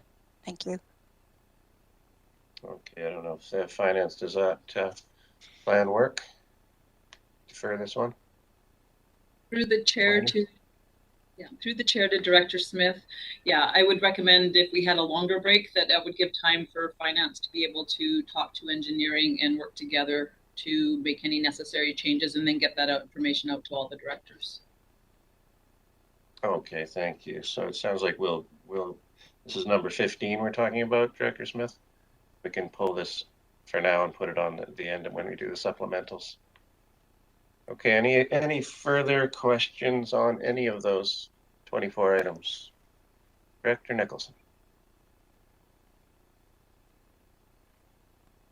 Your mute is on. Sorry. Dogwood Ridge, I have a question about. Dogwood Ridge is in the Cook's Isle watershed. Okay. I am wondering what is planned on the capital front. Dennison? Yes, just a moment. I will look at that. We don't have large capital there. I think we were planning to do, if I recall correctly, our wellhead protection work this year, but otherwise, I don't think we had anything substantive. We've done a lot of upgrading there in recent years, and so it's a lot better than it used to be.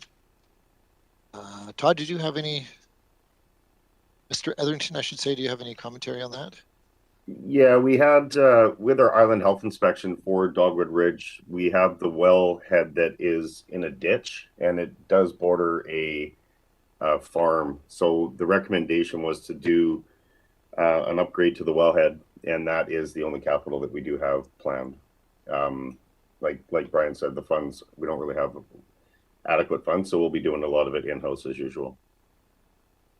Dr. Nicholson? So that's great, thank you. I was wondering where we're at with the manganese then.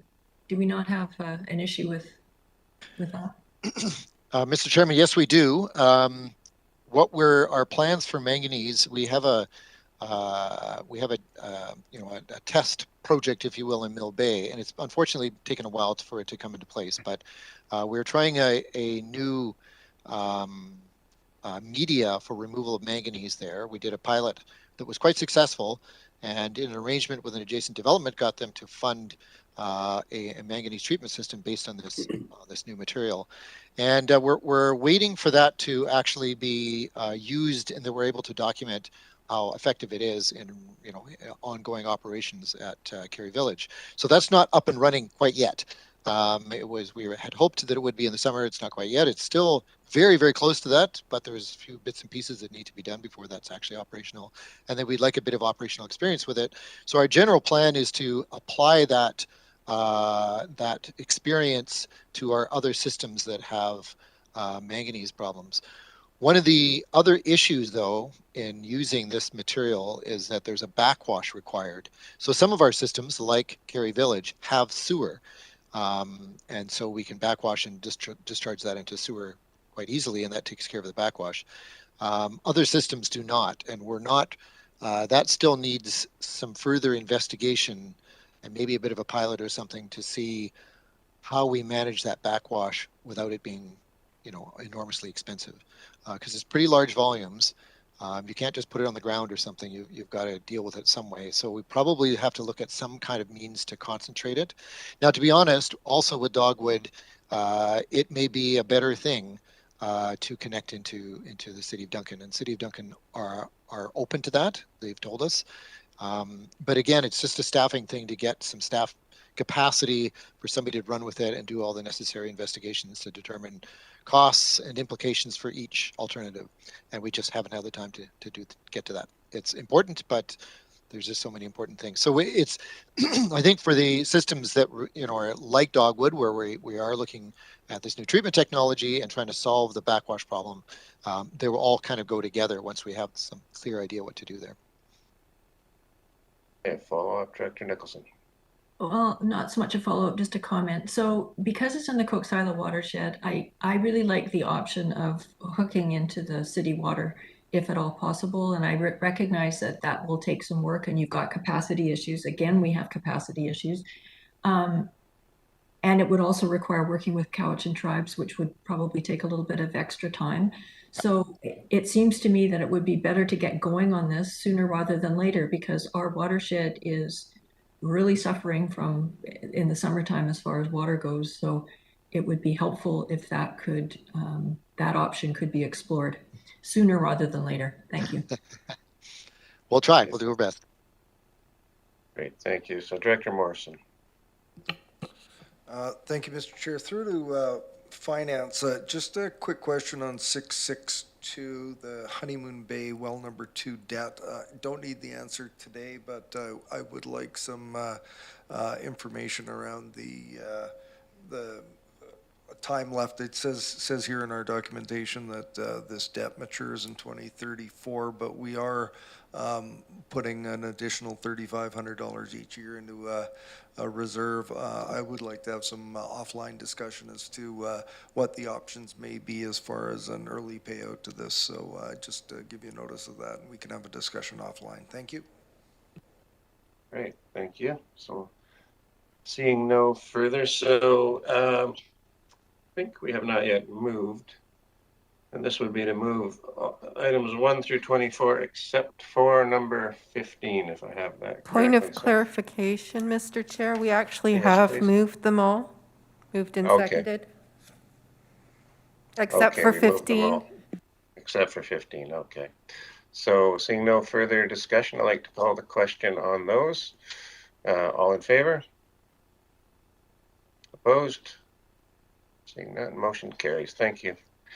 And number 15 will then go to the supplementals later on. Okay, thank you. So next, well, let's, okay, so we're 11:30. How are people doing? Short, should we keep going? Yeah, okay. Good. Carry on. Next item, Ms. Harrison. Thank you, Mr. Chair. The next item is R8, a report from the Finance Division regarding 2022 draft budgets for sewer services. And there are 16 items. Okay. Any of those need to be pulled? Okay. Moved by Director Yanni-Denaro. Second, Director Smith. Any discussion? Great. Seeing none, I'd like to call the question. All in favor? Opposed? Motion carries. Thank you. Next item, Ms. Harrison. Thank you, Mr. Chair. The next item is R9. It's a report from the Finance Division regarding 2022 draft budget for grant functions for nonprofit organizations. And there are 21 items before you. Okay, thank you. Any of those, anyone want pulled? Great. Okay, no. Moved. Director Yanni-Denaro, second. Any discussion?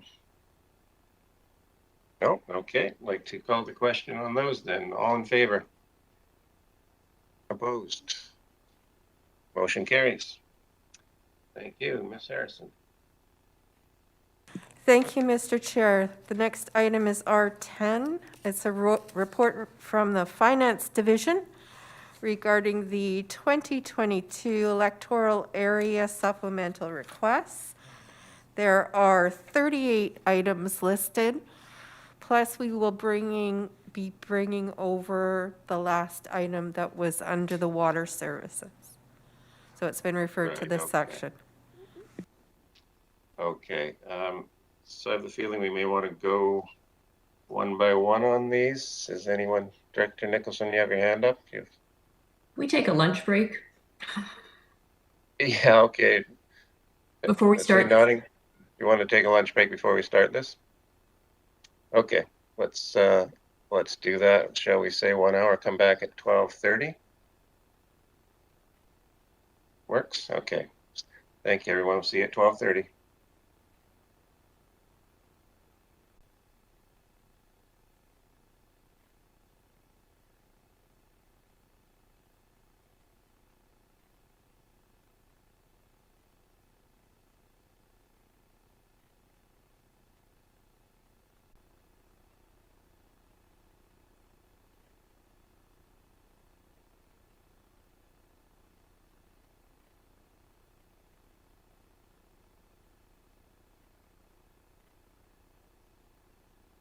Thank you, Mr. Chair. We are live. Okay, thank you, and welcome back, everyone, after lunch.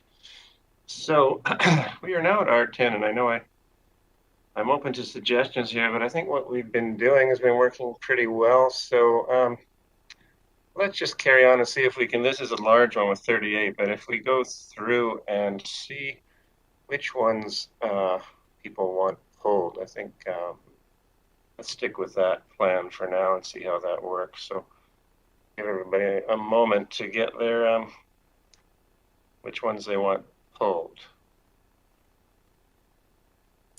May I make a suggestion? Sure. Could we go through do it by groups of 10 because there's so many? Okay, so just the ones who want pulled in the first 10? First 10, yeah. Do it that way. Thank you. All right. So we are on R10 now, Mr. Chair. Sorry to interrupt. Is that correct? We are on R10. Yes. Okay, thank you.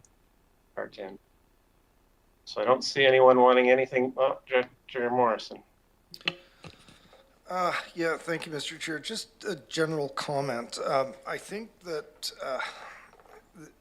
the concerns that I have, not only with this, but going forward, is that we're now in that part of the budget process where we'll get an update and we'll get we'll get updated numbers. And I see that a lot of this has been laid out in such a fashion that there aren't a lot that are targeted through requisition.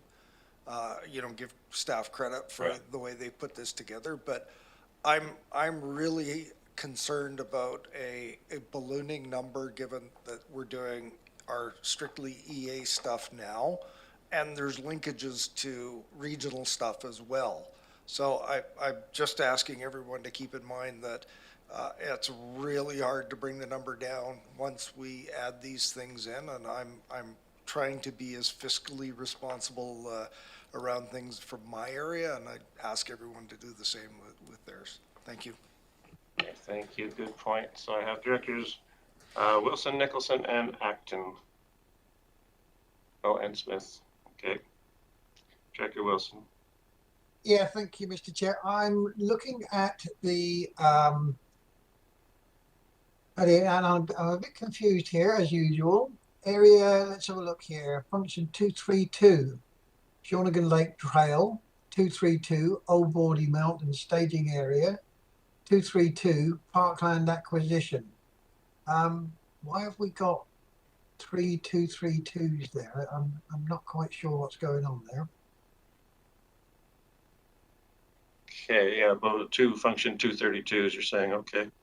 Why don't we deal with, I think if we 21, 22, and 24, sorry, 21, no, sorry, 22, 23, and 24 items. Okay, Mr. Farquhar might just be able to quickly answer that. Thank you, Mr. Chair. These are specific to Electoral Area B community parks. So they would be considered through the Electoral Area B function 232 budget. They are not regional. Understood, thank you. Thank you. Next I had Director Nicholson. Thank you. I have questions about 1, 2, 3, and 4. Okay, good, thank you. Director Acton.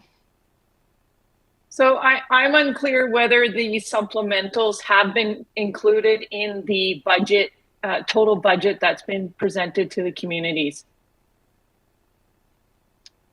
Okay, we can look to Ms. Bowen perhaps, or Natalie. Through the chair to Director Atkin. The supplementals have not been added as of yet. The information that we had provided to you guys broke out the requisition was everything for relating to core. Supplementals, as they get approved, will be added, and it will, if they reflect into requisition, it will change your number. So. Director Atkin. So essentially, if, for example, someone is 3%, the community has looked at that and said, oh, okay, that's their budget for this year, but we are still, we haven't even completed it as a suggested budget yet. So the community is thinking we're on track for a pretty good budget, but in reality, we are not. So how do we look at this with really clear implications on the budget? Okay, Ms. Weiner. Through the chair to Director Acton, after each of these meetings, and will happen after the next commission meetings, finance staff will be uploading the information into the system and online. So they will see the impacts of every one of the meetings and the decisions at those point in time. So every step of the way, the public will see what the change is and the impact is to requisition. Sorry, one more follow-up, Mr. Chair. Follow-up, okay. And so do we have a number if all the supplementals were to be approved, what that would look like? Because generally they do get approved because they're, generally the staff has budgeted all around these items happening. Ms. Weiner. Through the chair to Director Acton, that was information that we provided in that budget overview. 2.4% was going to be the requisition increase is based on just the core, and it would be another 6.4% increase to requisition if all of the supplementals are provided and included in the budget. So it would be a 6.48% increase to requisition. Including regional. That's for the whole entire CBRD. Total requisition would increase by 6.48%. It would impact each area different based on their assessment. So as you can see how it happens. Yeah. Okay, maybe I'll just, before Director Smith, so just to clarify, so what we're looking at today, though, these supplementals, reading the staff report, and that says if all the supplementals were approved, it would be a requisition increase of 0.67%. Is that correct? No. It would be a requisition increase of 6.48%. 0.48, okay.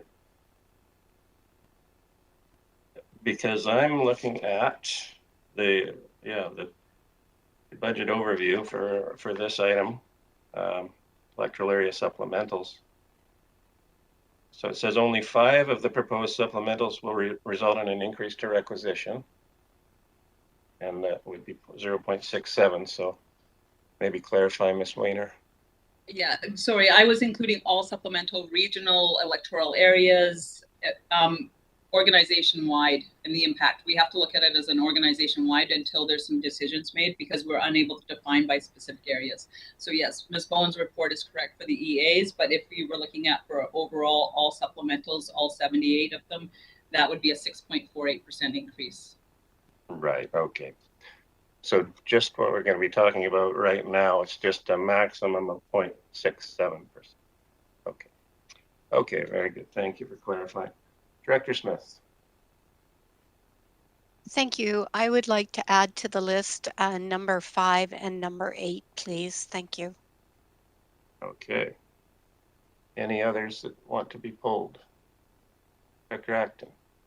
Oh, sorry, I saw Director Wilson first. And Director Acton.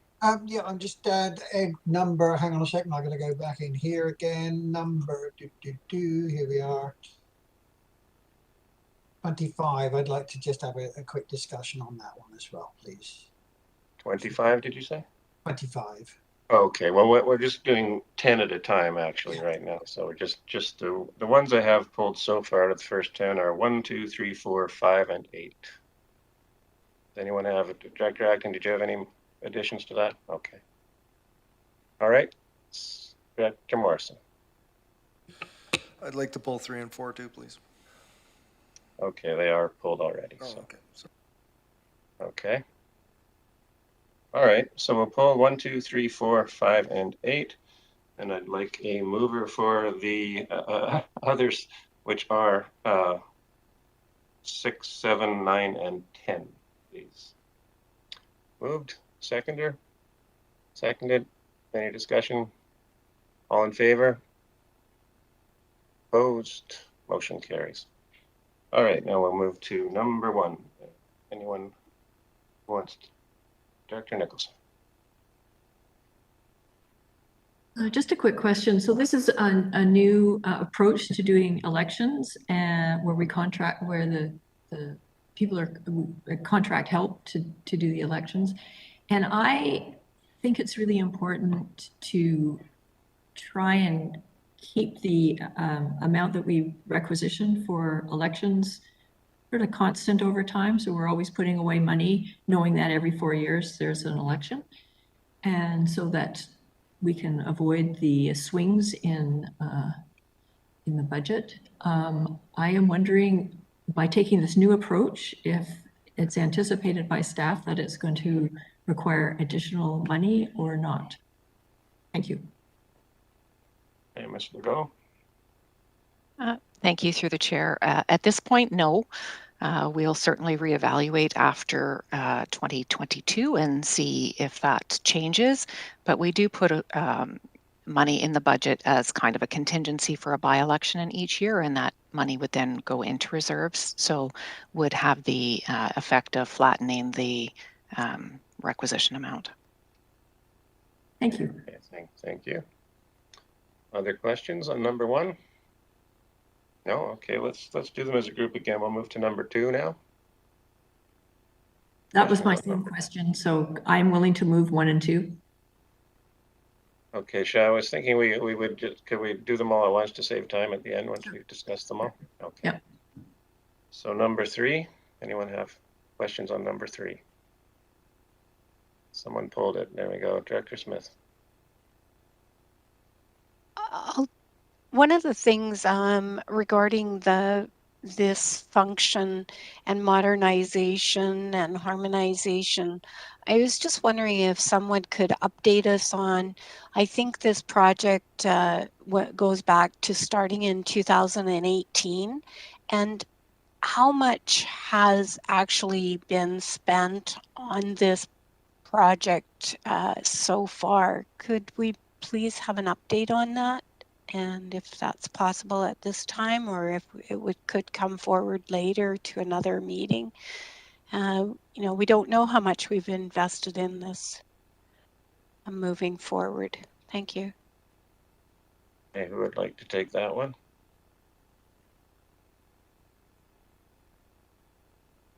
No one's popping up. There we go, Mr. Rolfe. Thank you, Mr. Chair. Staff would have to get back to you on that. We don't have that information or our fingertips immediately. Okay, thank you. Director Smith? Questions? No? Okay. All right, we're on to number 4. Director Morrison. Yeah, I'm following up on Director Smith. You know, this is a substantial project that is, I think, by all accounts, we're hoping is nearing completion to some extent.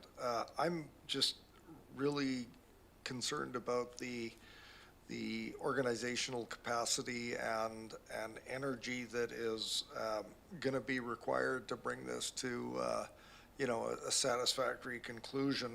And you know, I'm feeling a certain degree of disconnect. So I'm just looking at the attachment that says what the risks are, and this is a very contractor-based approach that we're taking to this. And you know, I guess I'm questioning the ability and capacity for us to draw this to a conclusion, even if we do add these additional resources in. So it's operating reserves. I get that part, but are we as a committee and as the organization really able to push this across the finish line at this point? I'm questioning that. Thank you. Okay. Any takers on that one?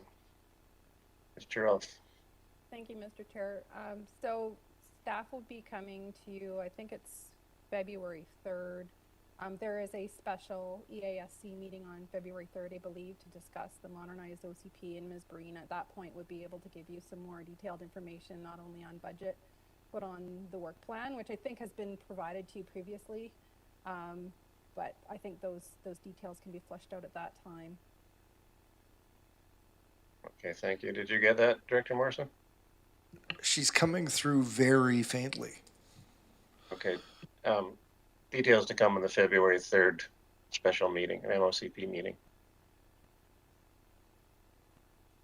Okay. Director Nicholson. Thank you. I think that this project is one of the most important ones that we are doing in order to put us in a better place for managing climate impacts and protecting the environment and dealing with the really strong pressure we're feeling on the housing front. And in particular, I think the zoning bylaw, this is about modernized zoning bylaw, yet we don't even have an up-to-date harmonized zoning bylaw. So it strikes me that, so I guess my question, and we have talked about this, let me just step back. I remember not that many meetings ago when we were talking about housing on ALR land and the fact that we could potentially do some phasing in of zoning bylaw changes where it might be important and advantageous to get ahead of the curve. So I am wondering if between 3 and 4, if the funding that's being requested is appropriate and enough, like particularly with 4 and the zoning bylaw. And I recognize that we've got capacity issues in planning. And so that I'm fully supportive of contracting out as much of this as we can do to get it done, because it's a one-time thing. So yeah, that's really my issue. Are we providing enough funding and capacity to get this work done? Okay, thank you. Mr. Charoff.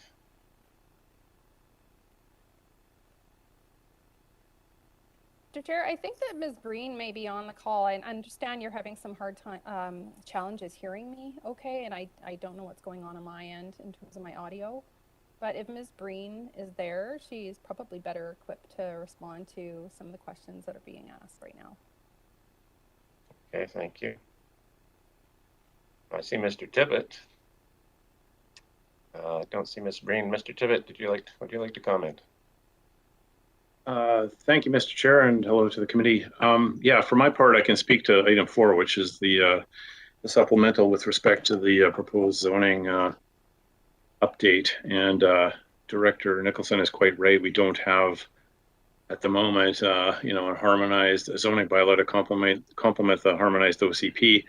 Regarding the amount that's proposed in the supplemental to top up the amount that's in the core budget by another $35,000, we think that once we recruit a replacement for Frank, which is coming up shortly, we hope, and I'm able to concentrate more on this project as one of my primary duties, we have the in-house capacity to do the vast majority of the zoning work without need for consultants. We were thinking that we probably only need consultants maybe with respect to perhaps a little bit of GIS work and possibly some pro forma work, which is to say looking at innovative zones where we're proposing density incentives. We want to make sure that they work and that sort of thing. And so I don't know that adding more to that particular supplemental for the zoning project is necessary.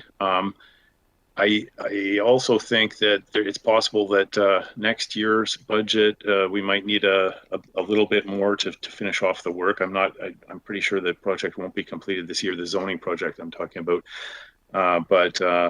Yeah, I don't feel like it's under-resourced, but I can't speak for Orly Breen on the other project because that's a much more complex and larger project. Okay, thank you. Well, okay, so we've got go to Director Nicholson, and then Director Smith hasn't spoken yet, and then Director Morrison. Complex and larger project. Thank you. Somebody's got their mute not on. Oh, there's Corley. Okay. Corley. Maybe I'll leave it for Corley to respond first, shall I? Before I follow up. Yeah, so if she's just joining us, I don't know if she's heard the question. Have you, Ms. Breen?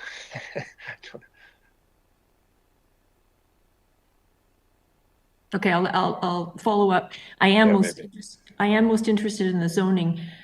So I would say 2 things in response to Mr. Tippett's comments. Number 1, relying in-house on staff seems to be a high-risk proposition in planning, given the shortage of, given sort of the revolving door we've seen lately with planning staff. And I know it takes time for people to get up to speed. So, it looks to me like it's unlikely that we were going to have capacity to work on this in any real way in the near future. So I think that it's a high-risk approach to doing this, probably. And secondly, my question really is, well, is it possible to phase in some of the more egregious areas that need to be brought up to date so that it gets done quicker? Okay, thank you. So, Ms. Breen, sorry you're joining us partway through, but we're on the modernized OCP topic, the supplemental. So maybe you could try to answer Director Nicholson if you could.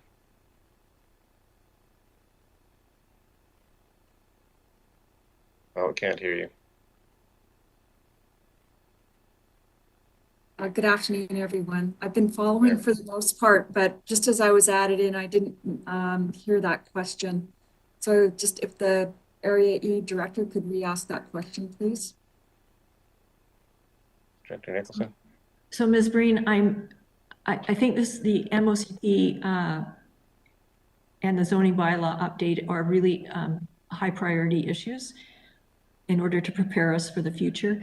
I am wondering whether you feel that there is adequate capacity and staff and funding to get the work done in a measurable way this year. And I heard from Mr. Tippett on the zoning one, and I am not very confident that we're going to make much progress on that. So I think we need to have more discussion about that, and apparently February 3rd might be an opportunity to do that. But right now we have the decision to make sure that there's enough resources in the budget to get this work done. So I am wondering what you think about that. Thank you through the chair and to the committee. With respect to the overall project, there's a lot of headway that's been made. We do have a draft bylaw 4373 OCP. As you know, there also has actually been some extensive review in terms of the zoning bylaw. There is a document, recommendations for the modernized zoning bylaw that has been prepared, that's available to start that work. It was intended to align the new zones with the OCP, so there has been some work underway. In terms of completing 4373 year, the current, or in fiscal 2022, staff is fairly confident that we could complete Schedule A. The land use designations, the local area plans are not intended to be completed this year. That's Schedule B within this budget. The plan was for that to happen in 2023 and 2024, so it would require additional resources in terms of completing it. It would be very challenging, even with additional resources, to complete that in 2022. Okay, thank you. So I think we'll move. I've got three more: Director Smith, Morrison, and Yanni DiNardo. Director Smith. Thank you. I'm just looking at this budget, and I did notice that I have approximately 1.8 million for wages, salaries, and benefits. And I'm just wondering, that is how many staff do we have working in community planning? And then on top of this, we have the consultants fees, and it's quite a hefty amount that's going into that area. So maybe we could have some clarification on the amount of staff and that is in the community planning department. And we've been told multiple times regarding staff capacity and that we have issues, or that there is staffing capacity issues within the land use department, which encompasses community planning and development.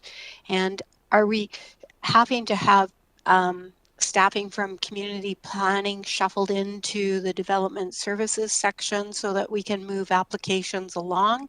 And how is that capacity working between the community planning and the development services? So, Breen, do you want to take that one? Through the chair, I see that our general manager is here, so I'll just speak to the MOCP aspect. In terms of the MOCP, there is myself and Allison Garnett, who are currently working on the modernization. That's the full capacity at this current time. Thank you. Charles. Thank you, Mr. Chair. So budget 325 covers 3 divisions. Within that, we've got development services, community planning, and a recently formed division which Ms. Breen oversees, which is planning strategic initiatives. Within that overall budget area, we have 3 managers. Portion of the budget is allocated to the GM salary. We also have 4 administrative staff, 6 regular full-time planning staff, 1 temporary full-time planning staff, and 2 casual planning staff.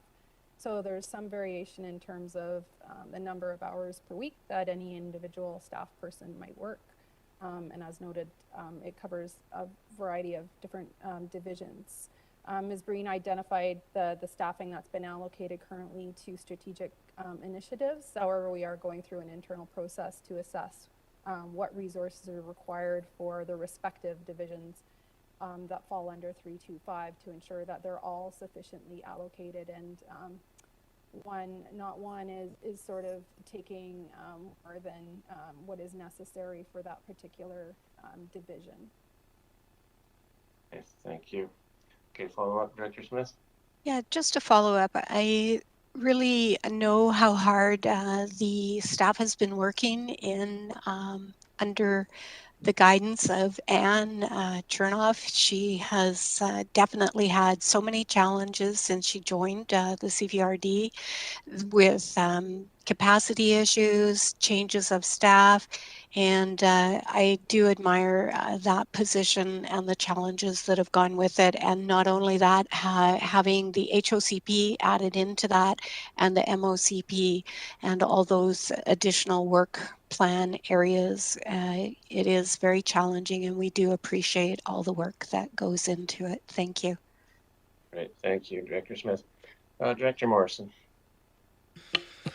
Thank you, Mr. Chair, and I really don't want to, flog this too hard, but where I'm sitting and looking at these documents is really an issue of I want to have a greater understanding of where we sit around the funding of these things. The 0.67% increase, if all of these were approved, that'd be really easy to do, but we're talking about a lot of operating reserve to fund these. So I guess a 2-part question is, do we have a clearer picture? And I know finance staff is working really hard to get the year ends and the surpluses that will roll in and roll into the operating reserves.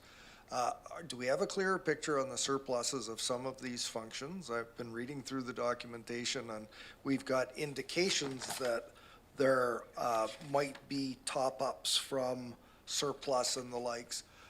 And secondly, the total of all the operating operating reserve for these asks is $850,000. So that would lead me to my second question: are we keeping within the appropriate mins and minimums and maximums that are assigned or recommended for each of these functions that we're looking at in the supplemental items? So I'm not trying to throw a whole bunch of extra work out here, but there's a lot that's being funded through operating reserves.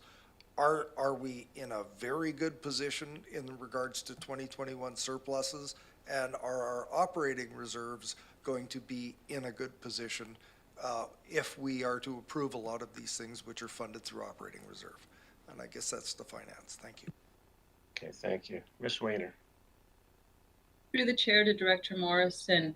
Unfortunately, finance has just closed off accounts payable as of last week. We are madly working on numbers. We will not have numbers until near the end of February to get us some clear numbers. And we want to be as close and accurate because we need to roll over projects too, because not all projects are completed. So sometimes those operating reserves need to roll with it. So but based on the information and the numbers that were put out from December 31st, 2020, reserve balances, that is what staff utilized to set up their operating reserves and the requests. So they're still meeting within the 2 to 4 months. That's been established, and that's what these are budgets have been built on, is maintaining between that 2 to 4 month. If it goes below that, then that's been based from the directors, if it drops below, if that's a request to drop it below. But I have not seen any budgets come through that is below the 2 to 4 month where they're pulling from operating reserves. Okay, thank you. Okay. So we'll move on to Director Yanni DiNardo. Thank you, Mr. Chair. I just wanted to comment. I respectfully disagree with Director Nicholson speaking to the revolving door at CVRD.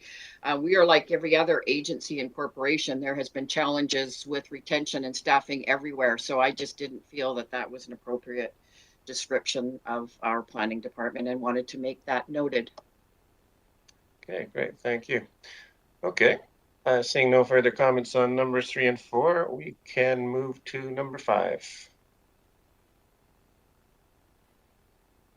Thetis Island Wharf, Director Smith. Thank you. I appreciate everyone's time in regards to the Thetis Island Wharf. You've been there supporting me and my community of Thetis Island as we've marched through grant applications for this old government wharf that was lovingly given by the government with some money to the Thetis Island, that then the liability for such a small community was quite the undertaking, and they came and it became part of the CVRD as an asset, but it's funded by the Thetis Island taxpayers. And looking at the budget, it's as you can see, it's going to be a challenge for all of the taxpayers on Thetis Island to work through this project that's coming.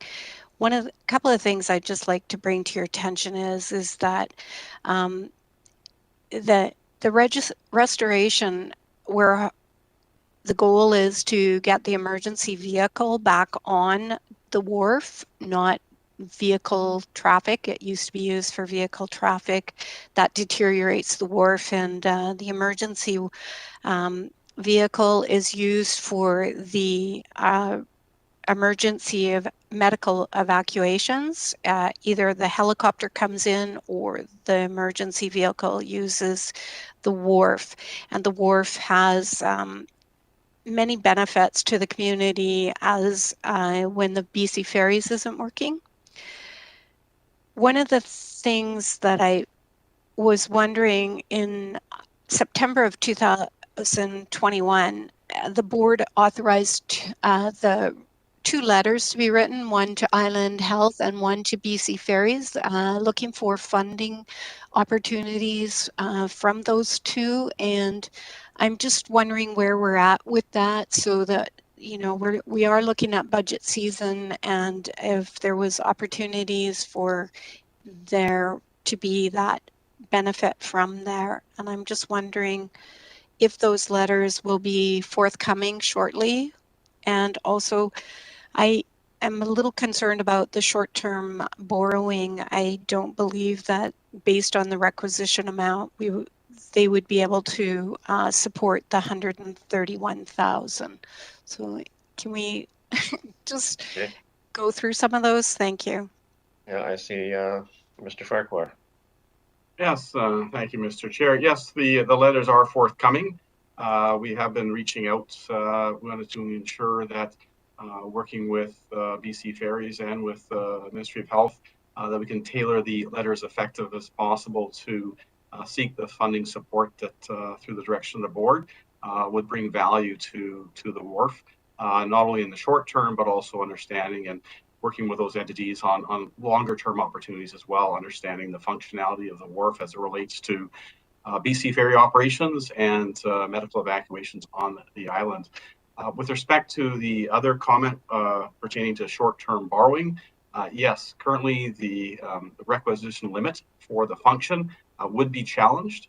So certainly, depending on the extent that other funding can be sourced, these are the sort of things we're going to have to be dealing with the island community in terms of looking ahead in terms of how to undertake the extended works that are required to bring that wharf back up to a full function to provide the value for medical evacuations and that passive recreational value that the wharf provides for the island residents. So. Thank you. Follow up, Director Smith?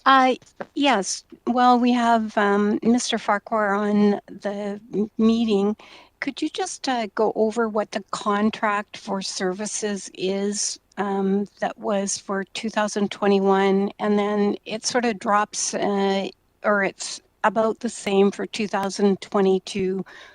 Can you just explain the contract services?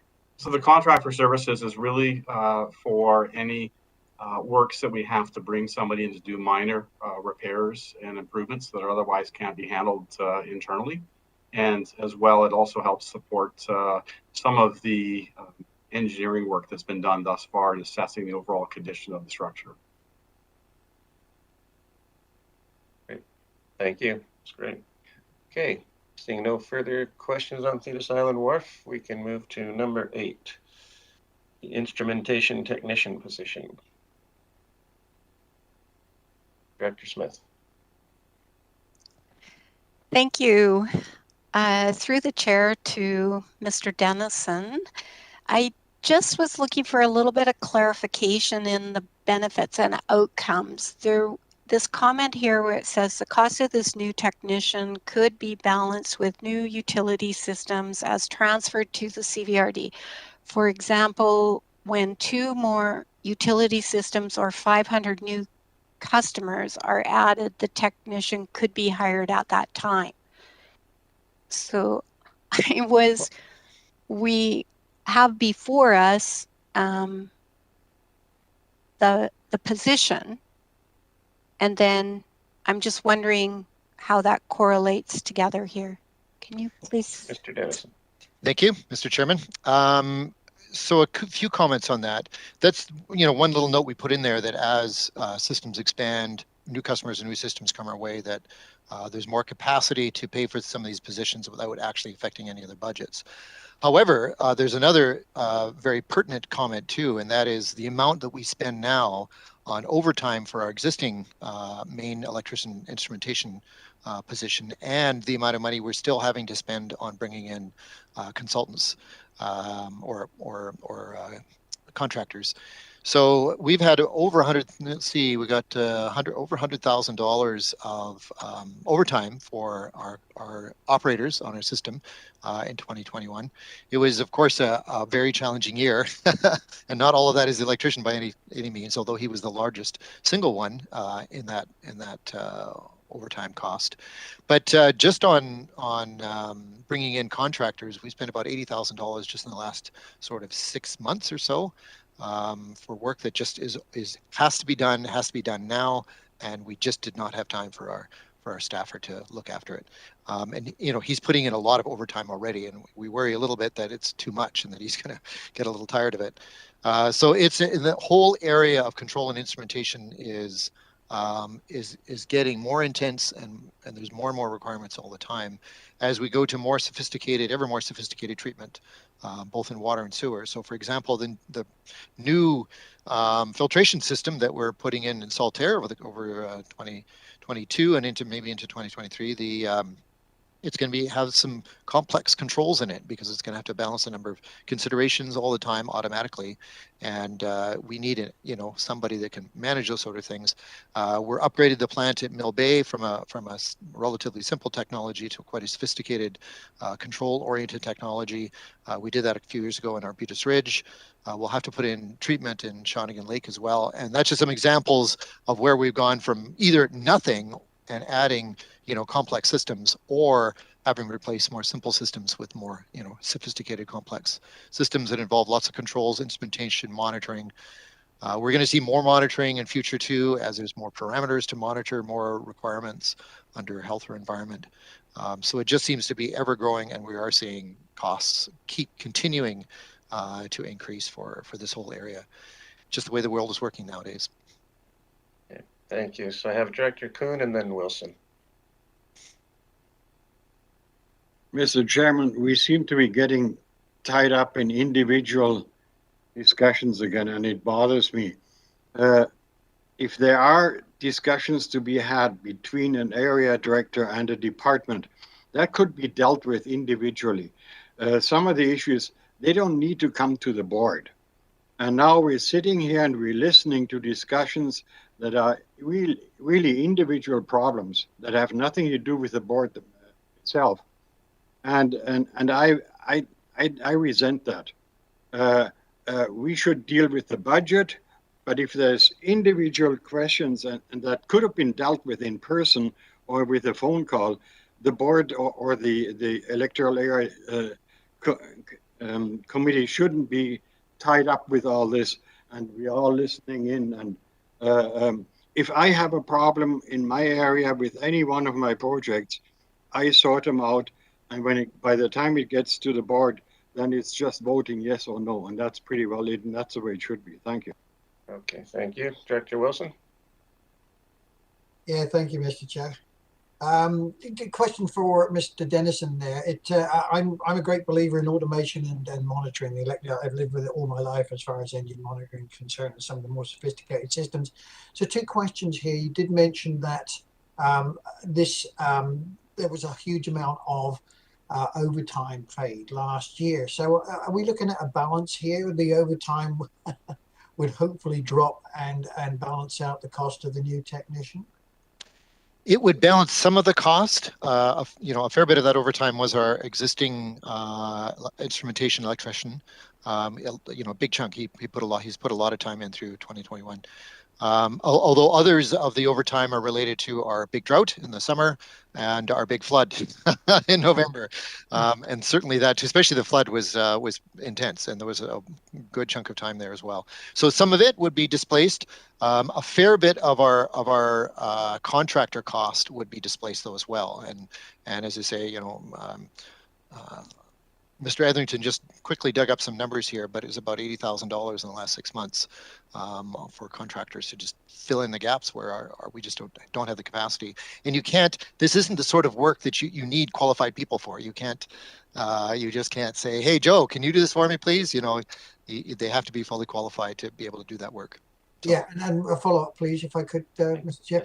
Yeah, and I'm assuming that all the instrumentation systems are live streamed back to a central control point. So if an alarm does go off, you know all about that straight away. Oh yes, we have. So SCADA is the technology or the terminology we use here to say that it's our monitoring and remote control system. So there's lots of things that many parameters that are monitored remotely. They all feed into the panels that the operators have, and a number of those parameters they can adjust remotely. So they can do it from home, from their truck, wherever. And also, we're hoping to add more to that in future as we're working through asset management to have access to records of various sorts and things like that, which they can all do remotely or en route wherever they may be, which we think will help. But all of that is ever more sophisticated and involves, more and more computer control and instrumentation, and it starts to get pretty complex. And you need some pretty qualified people to be able to manage that stuff. Yeah, understood that. And finally, again, Mr. Chair, if that's okay, then briefly, yeah. I would hope then that the balance we talked about, I would hope to see obviously the overtime and the contractor costs go down as a result of this, so we end up more or less, I'm not going to say net zero, but pretty close to what we're talking about here. It should cover a fair bit of the costs, but I will not assure you that we're not going to have a 1 in 300 year storm in 2022. Yeah. Or an even bigger heat dome with even more records broken. Yeah. So that part I can't assure you on. Thank you very much. Good. So thank you, everyone. I think we are done these 6 that we pulled. So I would look for a mover for these, which are numbers 1 through 5 and 8. Have a mover for those, please. Moved and seconded. Call the question. All in favor? Opposed? Motion carries. Okay, great. So we are now a quarter of the way through the supplementals, roughly. We will try to do one more batch before the break. So that would be numbers 11 through 20. If anyone would like any of those pulled, please, now is your time to speak up. Through 20. Looking good. Oh, Sierra, okay. Director Acton. Number 19, please. 19, okay, good. So no others. So we can move numbers 11 through 20 except for 19. A mover for that.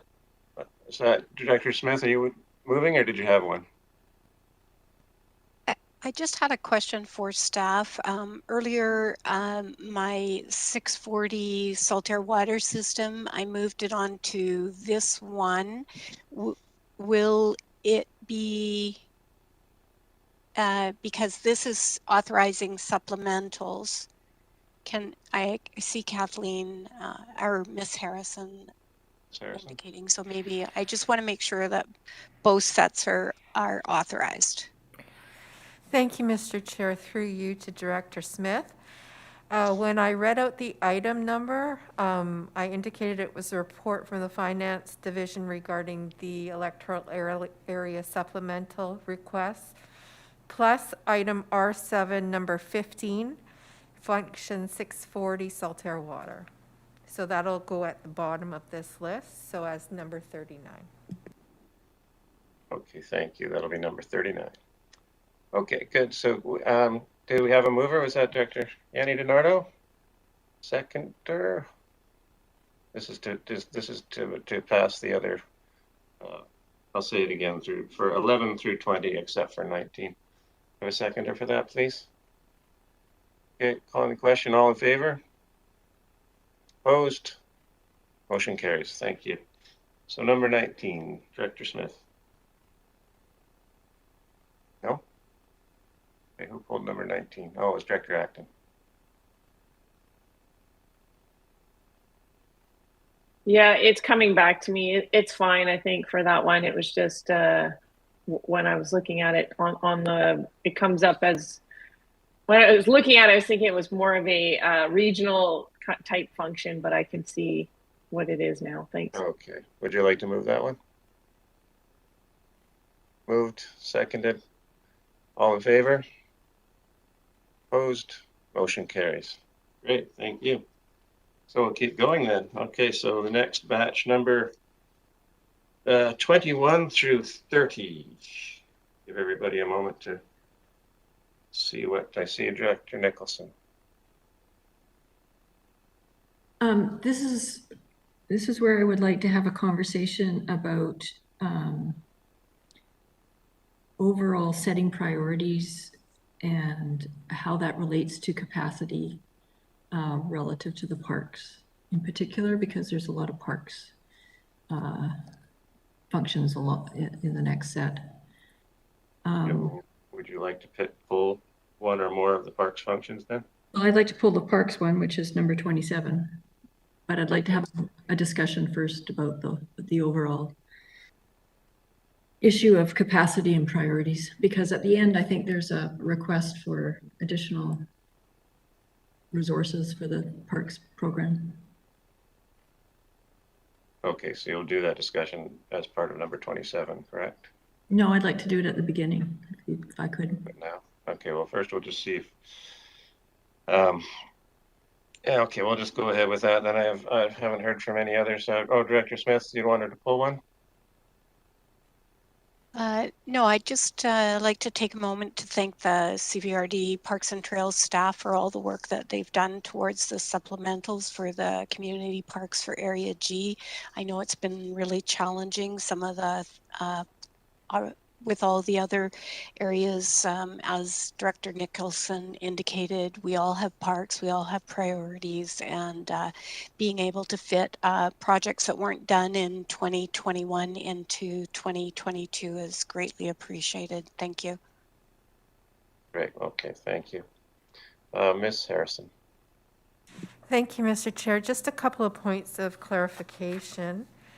Previously, Director Morrison requested that number 25 be pulled. I'm not sure if that still applies. No? Okay. No, okay.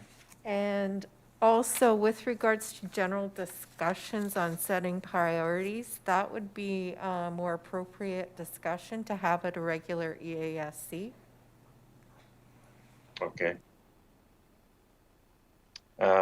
I think so too, Director Nicholson, this is strictly budget, so if you like, I can add it to your second, the one you had before to go on our next EASC agenda. Go ahead. If you recall at the very beginning of this meeting, I noted that I needed to have I wanted to raise some issues that make it difficult for me to deal with each of these budgets one off. So I think this is a perfect example for the parks area. And so I think it's appropriate to have this discussion now. Okay, let's hear what others think. Director Wilson. Thank you, Mr. Chair. You know, I'm constantly reminded that I should stay in my own lane and not talk about staff, etc., etc. And yet I've been pulled up over and over. This seems to me to be one of those things where perhaps we should be talking about it in EAS as opposed to this here. As you had pointed out, this is about budgets. It's not about staff or allocations or anything like that. That's already explained in the report. So I'm not sure if this is the right place for that. With all due respect to Director Nicholson, this is not the place all the time. Any other comments? Okay, so I can see both sides. I think what we'll do is just have Director Nicholson, if you could do that as part of number 27 and do the broader one later in the EA, regular EA, I'd appreciate that. Ready. So any others to be pulled? No, okay, so we're ripping right along. I need a mover then for numbers 21 through 30, except number 27. Let's move by Director Morrison. And second, Director Acton. Okay. Any further discussion? All in favor? Opposed? Motion carries. Thank you. So, number 27, Director Nicholson.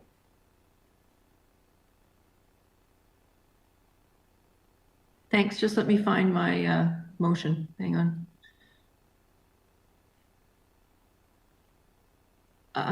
I'd like to change it so that it be recommended to the board that the 2022 draft budget for Function 235 Area E Community Parks be amended by increasing requisition by $5,525 and increasing transfer to capital reserves by $5,525. Okay, do we have a seconder? Seconded? Okay. Any discussion? No? Okay, very good. I think we can call the question on that. All in favor? Opposed? Motion carries. Thank you. Okay, so good. So we're now, everybody okay to carry on? We are at 1 hour, but we have, yeah? Okay. We'll carry on and do the last batch then, which is number 31 through 38 plus the last one, Miss Harrison, was Plus the last one will be the item R715. That's Saltaire Water, function 640. Okay, so I assume we want to pull that last one, Director Smith, to discuss? No, you're okay, we'll just vote on it, okay. Any others to be pulled in that last batch, 31 through 38? Director Morrison. Thank you, Mr. Chair. I think very briefly 35, and I'd like to pull 36, 37, and 38, please. Okay, so that's 35 through 38. Pulled. Okay, any others? Seeing none. Okay, so we'll need a mover for number 31 through 34 plus R7 number 15. That's moved. A seconder. Okay, any discussion? All in favor? Opposed? Motion carries. Thank you. Okay, now we'll move to number 35. Director Morrison. Thank you, Mr. Chair. And if I'm not mistaken, that's a park operations vehicle replacement. And I haven't got to the individual item, but I do recall we also had a discussion about engineering services looking at a replacement vehicle. Might be a little more challenging on that front for what they need, but question essentially goes to this. Are we committing to getting to electric vehicles? And you know, if it isn't time, well, I think it's time that we should be. What's the possibility of the parks vehicle being purchased as an electric vehicle, electric only vehicle, and maybe we could hear from Mr. Etherington, who's jumped on in a timely fashion to discuss that. Thank you. Okay, I see Mr. Farquhar's hand up. Thank you, Mr. Chair. As noted in the supplemental, it is for a fully electric vehicle as a replacement. We're just, I think, similar to what North Couch was identifying, just the rollout of electric trucks. So fingers crossed, in alignment with the budget for this year, we'll actually see some on the market that we're able to source. But that is the goal. Okay, great. Thank you. All right. Good, Director Morrison. Move to number 36. Thank you, Mr. Chair. Just making sure we have the right one. Okay, security, yes. Myself and a couple of other directors have gone for the tour at Bing's and have noted that there are issues around security. This appears to be, I'm not looking at the page, but additional resources for perhaps a security firm and the likes.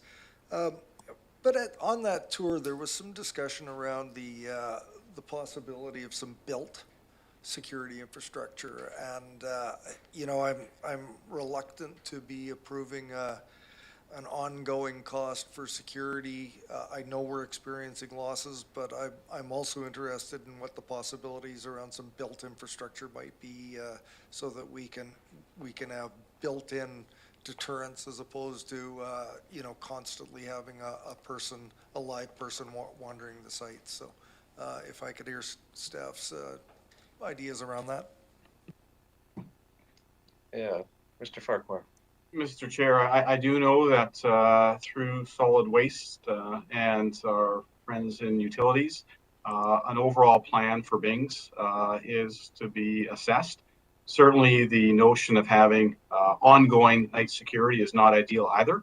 So definitely looking at other means to deal with better securing the overall property after hours. So this is more of an interim until such time as we have a more effective means of protecting the assets of the regional district on site. So this is not a forever budget, but it is certainly something for the foreseeable future.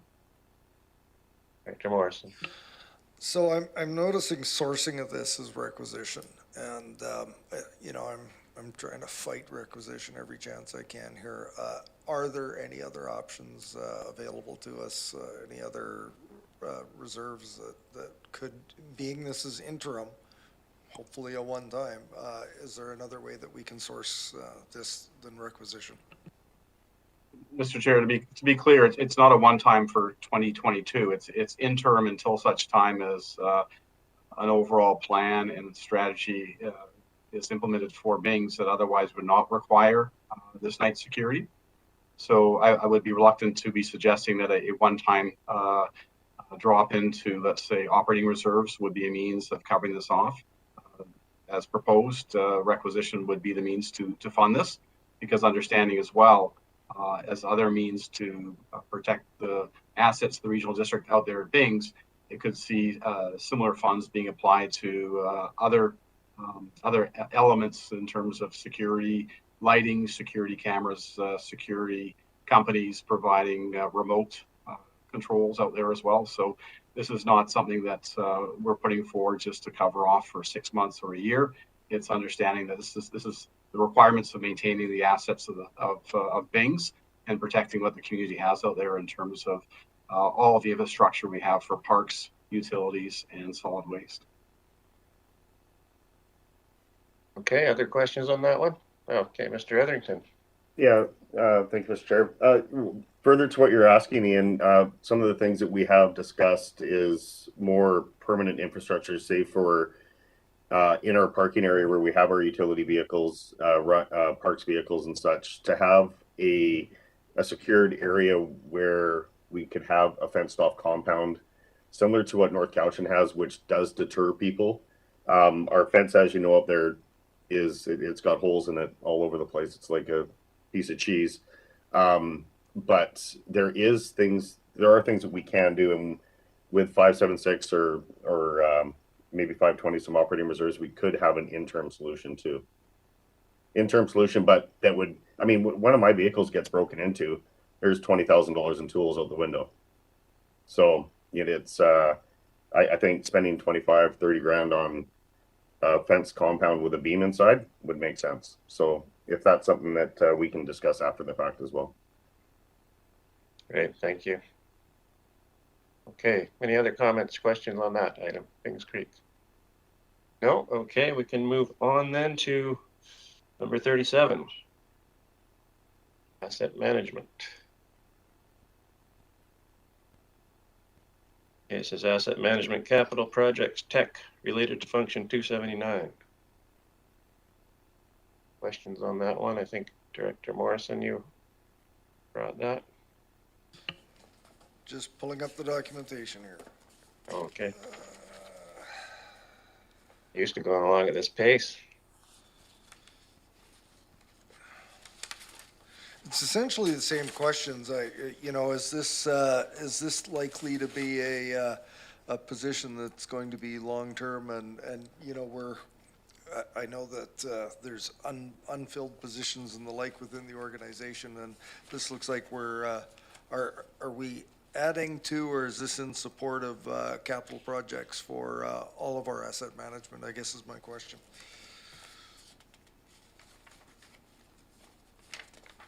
Mr. Chair, this is a regular full-time permanent position that would support the ever-expanding demand on the Parks and Trails Division, in particular as it relates to asset management, as well as the capital program in terms of annual capital projects, both through major and minor. Okay. Anyone else questions on that one? No? Okay, I guess. So that was 37. 38. Is it similar? It's a little different, I think. Park operations technicians related to function 279. There you have someone waving. Yeah, there we go. Director Kuhn. Yeah, I had a question to the previous issue. Okay. Brian just mentioned as it relates to asset management. Was that? I'm quite not sure. What does it mean? I mean, if we hire somebody, is that position then kind of divided in between asset management? What does asset management mean anyway in that context? I don't quite understand it. Farquhar. Thank you, Mr. Chair. With respect to the asset management reference, through Parks and Trails, through community parks and regional parks, over the decades the programs have developed, we have a quite extensive array of assets being everything from park washroom buildings, docks, wharfs, picnic shelters, developed trail systems. All of these assets have conditions with respect to upkeep and maintenance and decisions around upgrades and or replacement. The role of this position would be integral to the Parks and Trails Division in managing and administering these assets and ensuring that as part of our overall program, the assets are maintained, that they are assessed as required over time, and that understanding the capital improvements and supporting those capital improvements by way of this position in terms of capital works would be undertaken. It's just beyond the capacity of how the overall Parks and Trail system has grown over the years to continue to manage with the existing Parks and Trail staff resources. Every year we're adding things in. As we've noted, all of the capital projects for this year alone are totaling, as proposed, over $3 million. And that adds to the asset inventory of the regional district, and in particular through the administration of the Parks and Trails Division.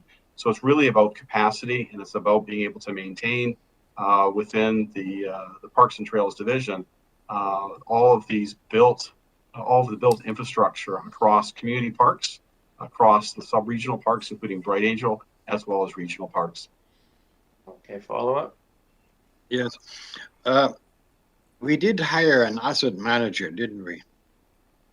So is this an apportionment of the cost toward the asset manager, or how does that relate to? I just I'm trying to figure out. There seems to be overlapping going on, and I'm trying to get my way through that. Mr. Chair, this position is specific to the Parks and Trails Division.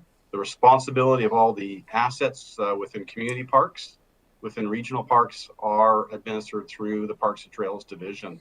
So it's not just about the asset management component. It's about the ever growing degree to which we are undertaking capital projects, that this position would also be helping to support our capital projects coordinator deliver every year, in terms of everything from the procurement side and supporting procurement, working with contractors in terms of the actual projects being constructed, engaging consultants to do the design work, following up and doing all the permitting and approvals. There's a number of layers here, and in particular, given we seem to be getting into more and more projects on lands outside of those lands owned by the regional district, there's an added layer there in terms of the number of steps and the requirements the regional district is having to undertake to get these projects underway. I'll use roadside pathways with the Ministry of Transportation as an example. Have another follow-up, please. Yes, please. So the asset management cost, is it segregated? Like can you say how much of that position is asset management and how much is it actually doing other? What I'm getting at is, so we hired an asset manager, and it seems now we have what, 1.5 asset managers, and so I'm wondering, is this going to spread all over the departments? Then this another department needs. And before you know, we have this whole spider web of asset managers, which is really unproductive work. So anyway, I'm just wondering. Okay, thank you. I think Mr. Crothers wants to weigh in here. Yeah, thank you, Mr. Chair. So in response to Director Kuhn's concerns, asset management is a part of what we do. For the last number of years, it's kind of been a special initiative. As we got asset management underway in the CBRD. Asset management is part of what we do. It will be with us forever and a day. It's just like our payroll, it's just like our finance, it's just like our occupational health and safety. We hired an asset manager a number of years ago to help corporately design our asset management program and to put all the pieces into place. As the program evolves, it is filtering out into all of the various departments of the regional district that own assets. And so those departments and divisions are starting to feel that pressure because the program has become part of what we do. And so in the case of parks, they're responding to that by equipping themselves within their division to have staff capacity to deal with not only asset management, but their capital and those sorts of things. And you may see those coming forward from other divisions in the future. But the reality is that asset management is part of what we do. It isn't a separate initiative. Okay, thank you. So, Director, you're going to have 3 other speakers. Could you wait and we'll put you on at the end again? Okay. So, Directors Morrison, Nicholson, and Smith.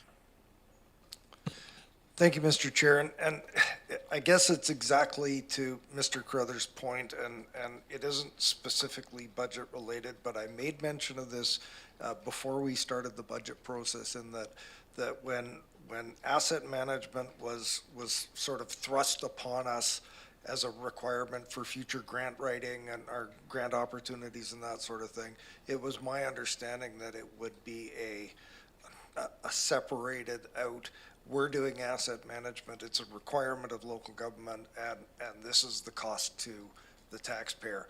I understand it's sort of been rolled in, but it doesn't provide us with the transparency, and it doesn't provide us with a separated out number that we can say to our public, asset management is here, it's here to stay, we've embraced it, and it's a cost of X percent or 0.5 of X percent.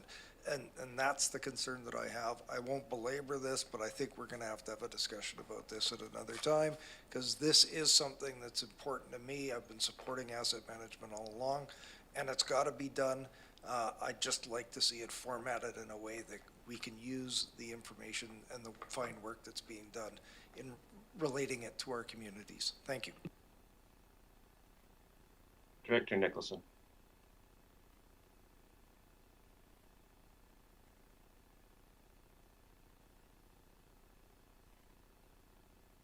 Nicholson, your mute is on. Oh, sorry. I support both these positions. I think the Parks program has been understaffed for a number of years, and they managed to get an incredible amount of work done, but they also don't get some of the supplemental projects we'd like to see done as quickly as we'd like to see done. And of course, like everyone has keep saying, once you build something, you've got to look after it. So that's what this is all about. My question is, and what I'm sort of concerned about is this very much this focus on built infrastructure. When our parks are probably the most important natural asset we have for helping to deal with climate change impacts. So I am wondering when we will see a request for more work in the area of natural asset management and understanding what natural assets we have and how we need to protect them. Okay, thank you. Interesting question. If I can, Mr. Chair, I'll take that. We've identified natural assets as obviously as an asset that we have interest in and responsibility for. The challenge for us is that we have a lot of work to do just to get our fixed assets and our built assets into the system and operating as they should. So all of our strategic plans around asset management have kind of deferred the issue of natural assets to a later phase in the process. We're not alone. Other local governments are struggling with the whole concept of natural assets as well. So it's not that we're ignoring it, it's that we have prioritized our activities to the built environment. And given that those assets and parks are in parks and they're protected, the risk is low at this point in time, but it will come in further stages of the asset management program. Yeah. Okay, Director Smith. Thank you. This is definitely an interesting conversation. One of the things that I've noticed in the report is that this technician is to support the capital projects coordinator. So we have a capital projects coordinator, and then that will reduce his workload or not, I'm not sure. Because if each department looks towards a technician capital projects position, then will all of this be feeding towards this capital projects coordinator, or will it be more towards the parks staff? Another thought is Electoral Area Service Committee allocated $1 million under the Community Works Funds 3.0 to asset management in, I believe, 2019. And we've shown great support for asset management by doing that. And I'm not sure, we have an asset management manager, we have a capital projects coordinator, and now we're going to have a capital projects position for parks. So are we just building a pyramid?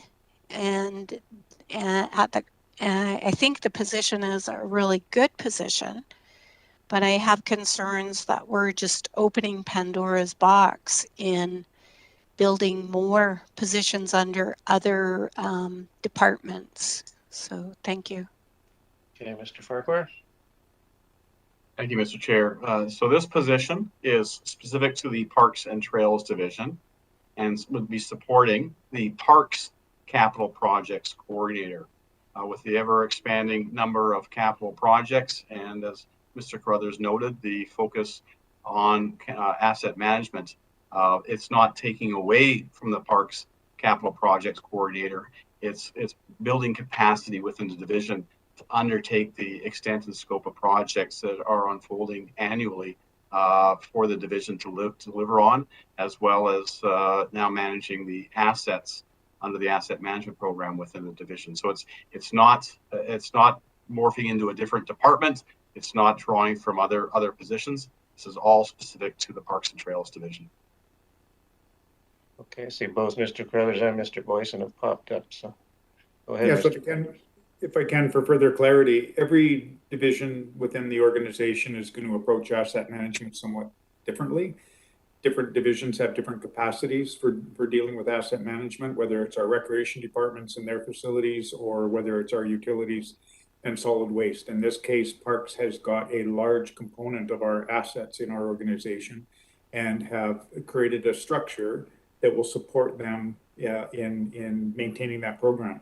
You need to know that with the asset management and the investment that we've made to date, we've purchased a significant, robust asset management software system that is going to require all of our staff in the field to be regularly recording, entering data with regard to their activities, with regard to purchases associated with our asset management, recording maintenance intervals, all of those sorts of things. That's all time consuming. And those are the kinds of activities that are putting an added workload on our staff, where they're attempting through these budget submissions to build that necessary capacity so that that work doesn't take away from the other work. I've heard many comments from various directors around the table about, how busy our parks program is, how it appears to be understaffed. This is our best approach based on our collective experience to provide that capacity to get the job done and continue to deliver a quality service and maintain our assets. And I have to say, asset management, I think we will get to a point where asset management is just what it is. Although we were required to implement it in order to get grants, I can tell you as an administrator, it is simply the right thing to do. We own millions of dollars of taxpayer-funded assets, and we need to be managing them appropriately and responsibly. And asset management allows us to do that. And it's not to say we weren't doing it before. We were. Staff were doing the best they could. Now we have a program that is embedded in our organization that will allow us to do a better job and ensure those assets are maintained for the future. Thank you. So before I go to Director Kuhn, Director Smith, that's fine with you? Okay, Director Kuhn. Yes, I agree with our CEO. Yes, park staff have looked after the assets without having an asset manager in the department. I mean, that was done. There's no doubt about it. I guess my fear is that this whole asset management program, it seems to be building, and maybe some of it is being dumped on us and we have to do it. But my fear is just we're getting bureaucratic overlay over bureaucratic overlay. And before you know, we'll look back and say, well, how did this all happen? And we keep hiring people. I'm fully aware that the Parks Department needs more staff. I'm fully aware of what they're doing. This whole asset management triggers me for some reason, because it's one more overlay of work that already individually was done in the past anyway. I mean, we didn't need an asset manager to manage the assets. They were managed anyway. But now, I guess because the province came up with, well, you have to have an asset manager in order to get programs approved or whatever, I can see the necessity for that. My fear is just I don't want to have it built up into where it has tentacles into every department, and now everything is asset management. Deep down, really, it's an unproductive department. That's pretty well what it is. Well, the work was done anyway. So anyway, that's it. Hey, Director Kern, thank you. I'll let Mr. Boyson weigh in if you'd like to. Yeah, thank you, Mr. Chair. I'd just like to point out a few things, and maybe, I think what is needed for the board is an update on asset management, the progress that's being made, and also maybe or just a reminder about the benefits, because it is a bit of a change that's going on in the organization, and it's I think the part of the reason why this program is being implemented is that we have always been managing these assets, but I think across all municipalities and regional districts, there's been an issue with not being able to actually properly manage them for the long term. Like, we've been focusing on a lot of grant opportunities, which we jump at. We have lots of issues that come up if we're not managing our assets. I think so. One of the examples is, I think Bings Creek, we could have been, you just supported upgrade to that facility. Putting in the new asset management system would help to alleviate some of those challenges and those issues from coming up, because we'll be better managing them. I think what the Parks Department is, this position would feed into what the asset management work is doing corporately. It is still just one position that's leading the corporate implementation. And we're doing it in a phased approach. Just to provide a quick update, it's a phased approach, and they're starting with the water system. And right now the water team is actively implementing asset management, and it is a bunch of work to change over. And it's a bit of a cultural shift from paper-based systems and a lot of older systems to now using a software system and a new way of thinking about the way we manage our assets. So it's a change in the middle of many changes over the last years and challenges. But we're moving forward with that one right now with water, and gradually it'll be, I believe it's later on this year, Mr. Farquhar, that Parks is scheduled to be implemented in the program. So thank you. I just wanted to provide a quick update on the status, and I can take any questions about asset management system as well, based on what you're talking about today. Thank you. That's helpful. Thank you. I see, before I go to Director Morrison, Mr. Farquhar. Yeah, thank you, Mr. Chair. And just for clarity, I want to be very clear about this position. It's not a management position. It is an in-field parks position that will be as much assisting our parks capital projects coordinator in getting projects done, both in community parks in the electoral areas as well as regional parks. On the ground work is the real focus of this position. I'd like to hear that. Yes, thank you. Thank you. Director Morrison. Yeah, thank you. And this is a budget meeting, and philosophies around asset management. I've been supportive of it since early in my career here, and want to see it continue.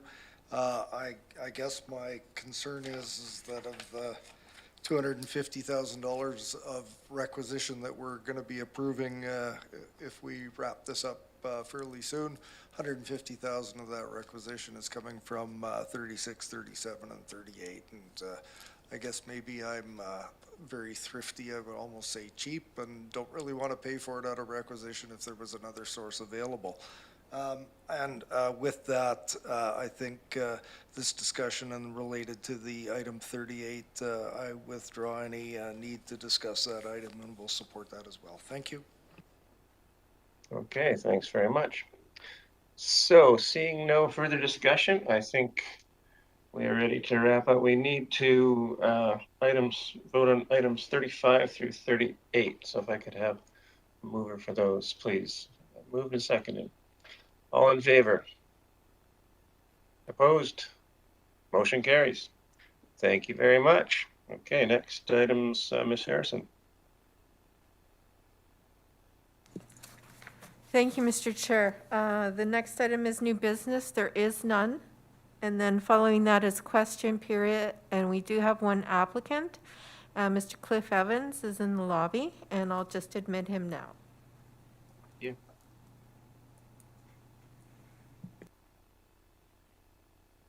To be implemented in the programs. Sorry, thank you. I just wanted to provide a quick update on the status, and take any questions about asset management system as well, based on. Just a technical suggestion. Mr. Evans, could you please stop streaming the meeting? Pardon me? Please stop streaming the meeting while you're in attendance. Okay. Thank you. Thank you. Welcome, Mr. Evans. Point of order, Chair. Good afternoon, Go ahead. Chair. Sorry, Mr. Evans, hold on. I've got a point of order from Director Martman. Did I mistakenly hear we had an item 39? We dealt with that. Okay, sorry. My apologies. Correct, Ms. Harrison?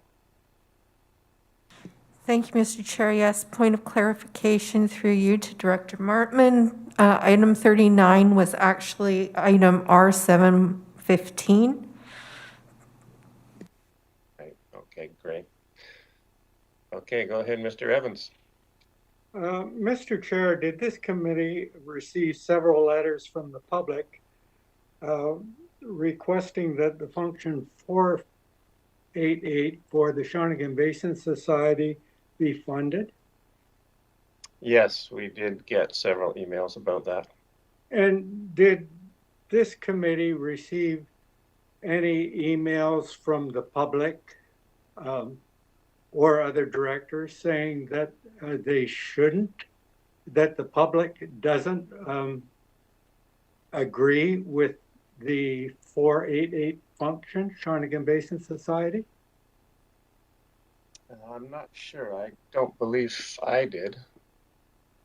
I understand that function 488 was not put up on the agenda because the public, the Shawnigan public, didn't want it. But I've seen no proof of this. I wonder if the public could have some proof of this so we could submit our budget and see function 488 put on the agenda.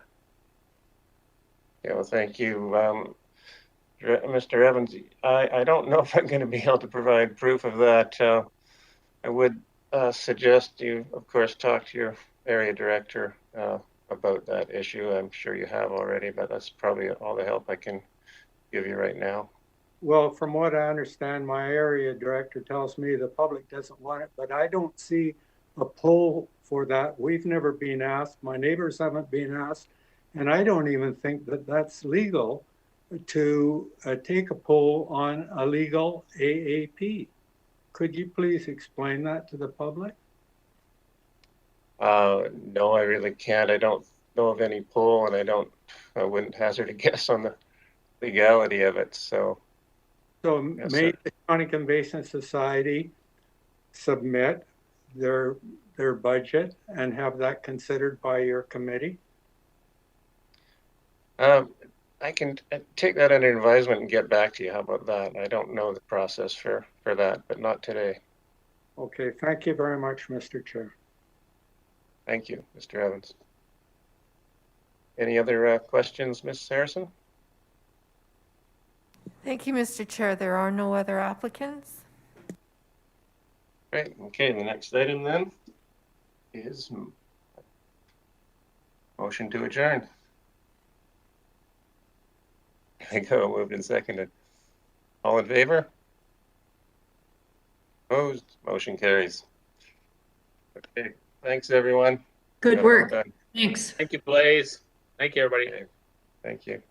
Good work. Later. Good.